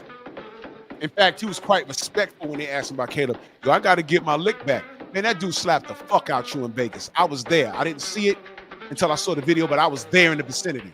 And what's up with your wives fighting in the street? Some shit happened. That's another thing. Some shit happened, and these super coon-ass niggas were talking about it. But I didn't want to put these women up there fighting their wives. And something happened in Vegas. I didn't want to report on that. You know why? I try and talk my people up. I said, man, I ain't gonna talk about them bitches rolling the street. I don't know what the fuck's going on. Y'all remember when Jamel got arrested for assaulting a woman? I did pep talk on that. You remember that? And I said, man, I don't know what the fuck's going on. Da da da da. Remember I did that? And then I had to do another video. I said, oh shit, because they played audio, and that's another thing. His man released the audio.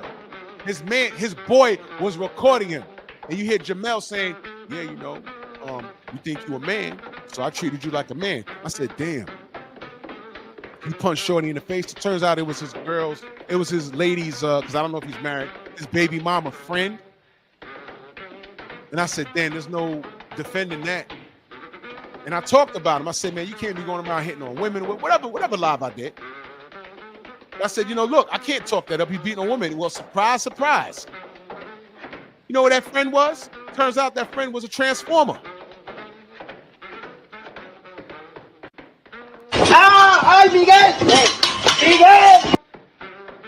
And I said, oh shit, breaking news. He did hit a man. But you ain't supposed to be, you're a pro fighter, you ain't supposed to be punching shit outside the ring. But something happened. Rolling salute. Something happened and it got physical. So it turns out his wife's or baby mama's good friend is a cross-dresser. And I had to get on my Night Train. You remember that? I had to get on my live and I had to straighten that out. I said, oh shit, breaking news. I didn't know that. But people were brutal. First, he was a woman beater. And then the LGBTQ LMNOP community says, he don't like us because he punched her because he was a. I was like, what? Hold on. And who came in to do quality control? Me!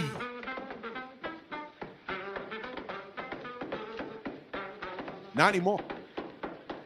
Hey man, for all I know, you and your baby mama and whoever. Matter of fact, let me show you something. Charlo versus Harrison Preston. I want to show you something.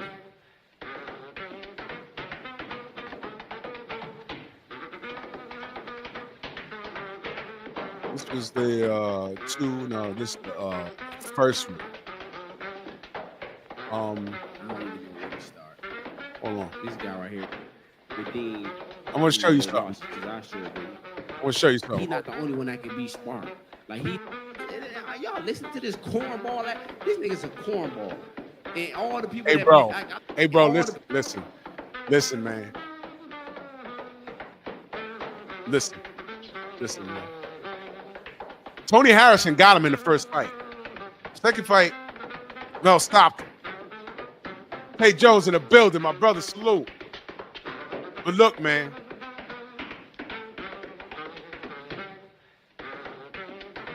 Now look, man. I pay attention to mannerisms. It's just what I do. He was beyond frustrated here. But I need y'all to pay attention to his mannerisms. Pay attention. So Tony's roasting him. Fair use. People that be, I look at all the people that say, "Oh, I'm a Lions. I'm a Lions only motherfucking guy." They like this cornball. This nigga's a fucking cornball. He's a fucking cornball. You a corny motherfucker. You got on that bitch. Oh my God, I don't play games because I don't like to lose. Shut the fuck up, you fucking cornball. You fucking cornball. Who the fuck says some shit like that? He's a cornball, man. I swear to God, man. Look, man, listen to me, bro. Like, this is the most. Hey, yo. Now look, man.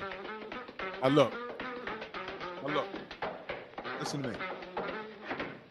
I'm not just saying this because I'm done with these niggas. I said this back then when I was strictly neutral because I fucked with Harrison, and back then I fucked with the Charlos. And if y'all remember, there's a lot of people asking what the hell was up with his mannerisms. He had what I call the baby mama spirit. Just keep watching. D. James, Derek, like I said, much respect to you, much respect to the guys around it. This ain't got nothing to do with none of his team. There's no shade to none of the guys. This personal for me though. It's just me and him. You know what I'm saying? It's one of those things that I just got a personal vendetta. Look at this for. nigga. He probably got a personal vendetta for me. I ain't no problem. He got a personal vendetta for me. So Hey, just, yo. these two guys. Nah, I Look, look, look, look, look. stop like your ass. When you got on that bitch and started crying, you fucking soft ass nigga. That's when I stopped liking you. Hey, yo. So shit, man, yours just started today. Mine started a long time ago. So it just show you how much fucking. You know what, man? I've watched the best of the best. You know, back in the days. First of all, I'm used to fighters showing up to press conferences in PP suits and stuff like that. You know, I've seen people talk shit to Evander Holyfield. He just sat there mean mugging, looking straight ahead. Because his thought process was, yo, we about to fight, so it don't matter what you say. Somebody getting fucked up. Mike Tyson looked at Evander Holyfield and said, you ain't got nothing coming, man. Evander said, okay. Okay. Yep. This nigga show every bit of emotion. This is some funny shit, bro. Personal. But I'm trying to get to a particular part. Whether it was for him or not, it's been personal for me. And I'm glad it's personal for him. This nigga head start popping and rolling. But like I said, man, But do you have microphones underneath? Would offer questions. It ain't this one. I think it was the. Let me look. I think it was. I think it was it the second press conference. I think it was December 20.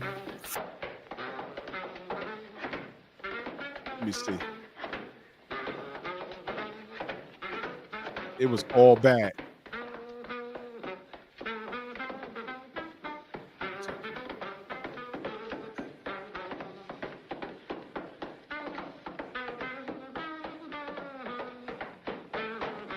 Looking for it. This nigga head start popping and rolling.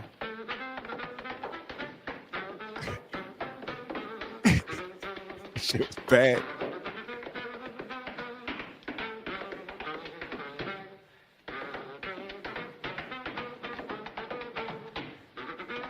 You know what? I am gonna. You know what I started to do? I started to do a.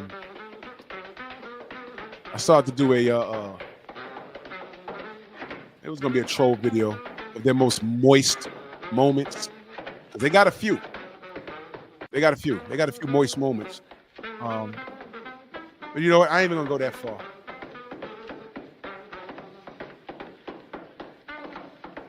I ain't gonna go that far. What I'm gonna do is I'm just gonna leave them alone. If they lose, I'm gonna talk my shit. I don't give a fuck if these niggas go undefeated. The rest of their career, they clean up, they start winning belts. I'm not talking about them. If they're fighting a fighter that I give a fuck about, that's when I'll talk about it because they're involved. All right? Like I just told you, if Devin wasn't on that Riyadh season card right here in New York,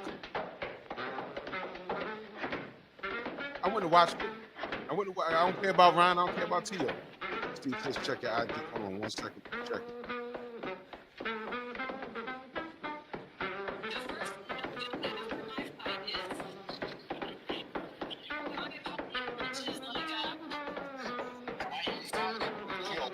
If I wasn't a boxer, I'd be a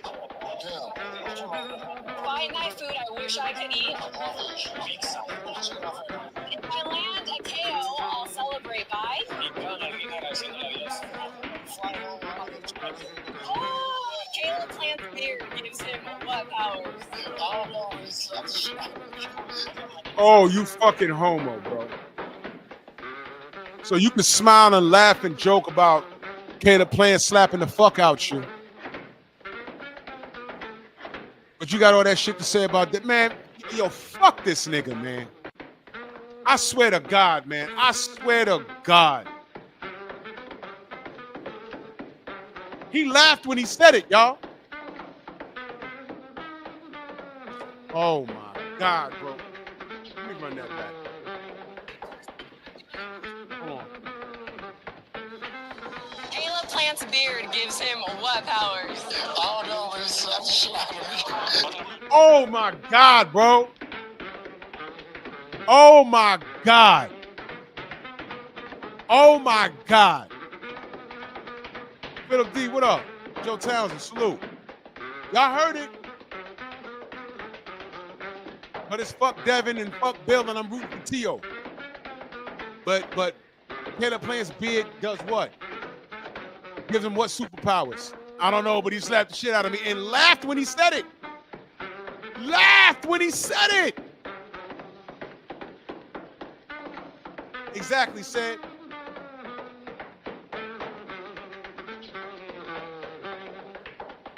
Why are you so, yo, bro? And this is what Coach Hudson say. These niggas today are so comfortable being like this. And don't get it twisted. I'm not saying that he's supposed to turn up on Caleb Plant because he's white. Like I said, I like to announce a trade. I fucks with Caleb Plant. He's a real dog.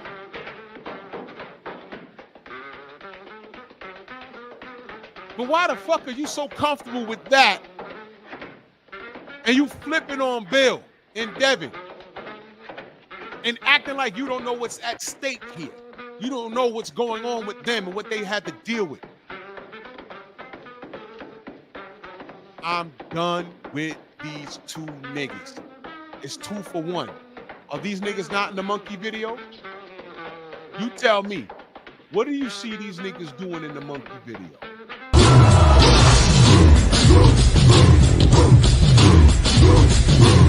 Yeah, come on!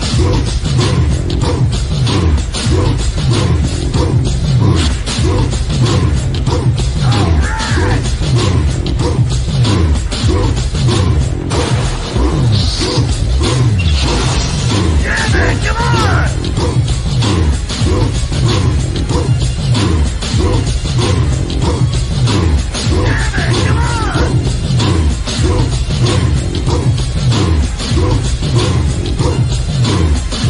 Yeah, man, come on! Yeah, man, come on!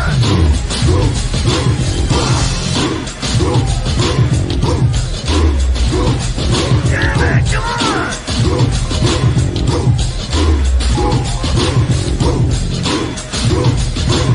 Better than that!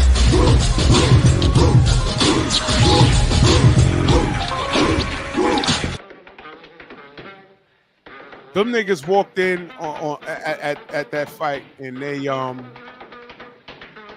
were beefing with Jared Hurd. I think Jamel said, I'll kill you and your bitch. Jared went crazy, and that was Maul getting in between them. But that's what that was about. Somebody, Brothers UK, salute. Somebody was filming him walk in the back, and he asked him his thoughts on Canelo, and he slapped dude's phone out of his hand and then stared him down. What are you doing slapping a man's phone for? And I think that was Mel, I think. Hey, man, I don't know. They're twins. They're one and the same shit.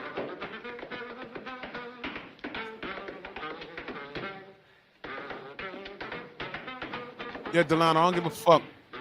These guys, they're dead to me. They're absolutely dead to me. There will be no mention about these dudes when they do say, I don't give a fuck what titles they win. I don't give a fuck if one of them, if Maul ends up running it with Canelo and knocks him out. I'm not celebrating anything that they do good. I'm not. It's not going to be good because it's not in good faith. What's good for them is not good for me. Because remember what you're celebrating. Remember what he said. I'm rooting for T.O. regardless. What does T.O. represent? And then he put himself in a racist category. Because I don't rock with racists either. You see how that goes? Now, if he's fighting against a fighter that I fuck with, then I'll talk about the fight. But I'm not rooting for these niggas ever. That's over. Good luck in life. Make the bread. Do whatever it is you do. Stay the fuck away from me. I'm good on y'all. I'm good on Charlo's. Whatever his fan base is, I'm done, bro. I'm done. Because they're done. Yo, James, salute. Because they're done. Fuck them. Real spill. Drew, you fuck with the Charlos? No. Absolutely not. Why?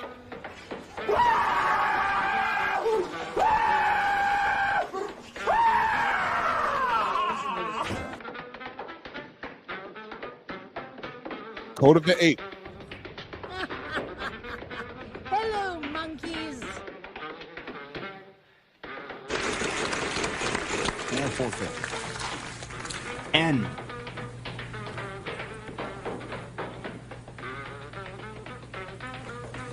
No N. Brandy.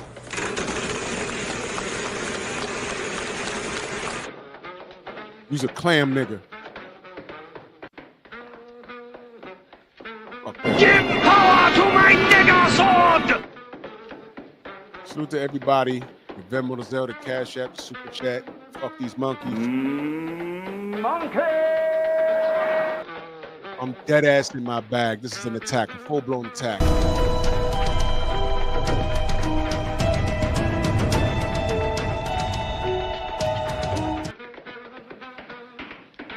Yeah, I'm upset, man.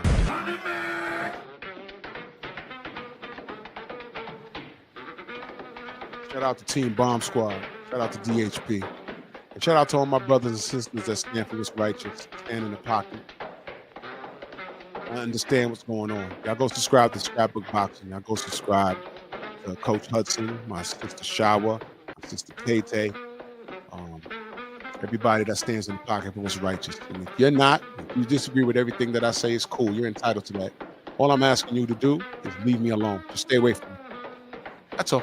Don't come to my channel. You can unsub if you disagree. It's cool. You're entitled to that. But I've been at a point in my life where I understand what's going on, and I just don't need cats like you around me. It's that simple. So y'all salute. Salute to all of y'all. Y'all be good. Y'all stay blessed. Y'all be careful. Enjoy the rest of your Saturday. Thank you for rocking with me for 3.5 hours. I didn't even know I was going to be on this long. I was like, I'm going to be on for an hour. I got shit to do. But whatever, man. This was important. So farewell to these nappy-headed niggas. And may the monkeys be with you. Bronx on deck. Move!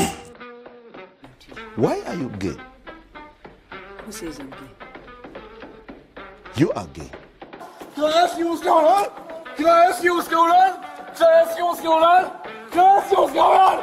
Can I ask you what's going on? Can I ask you what's going on? Can I ask you what's going on? Can I ask you what's going on? Can I ask you what's going on? Can I ask you what's going on? Can I ask you what's going on?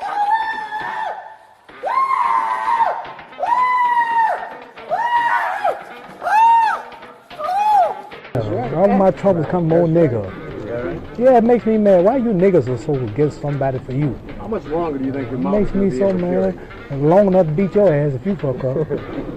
That's right. You might not get out of the stadium tonight. You gotta be cool because you've been watched.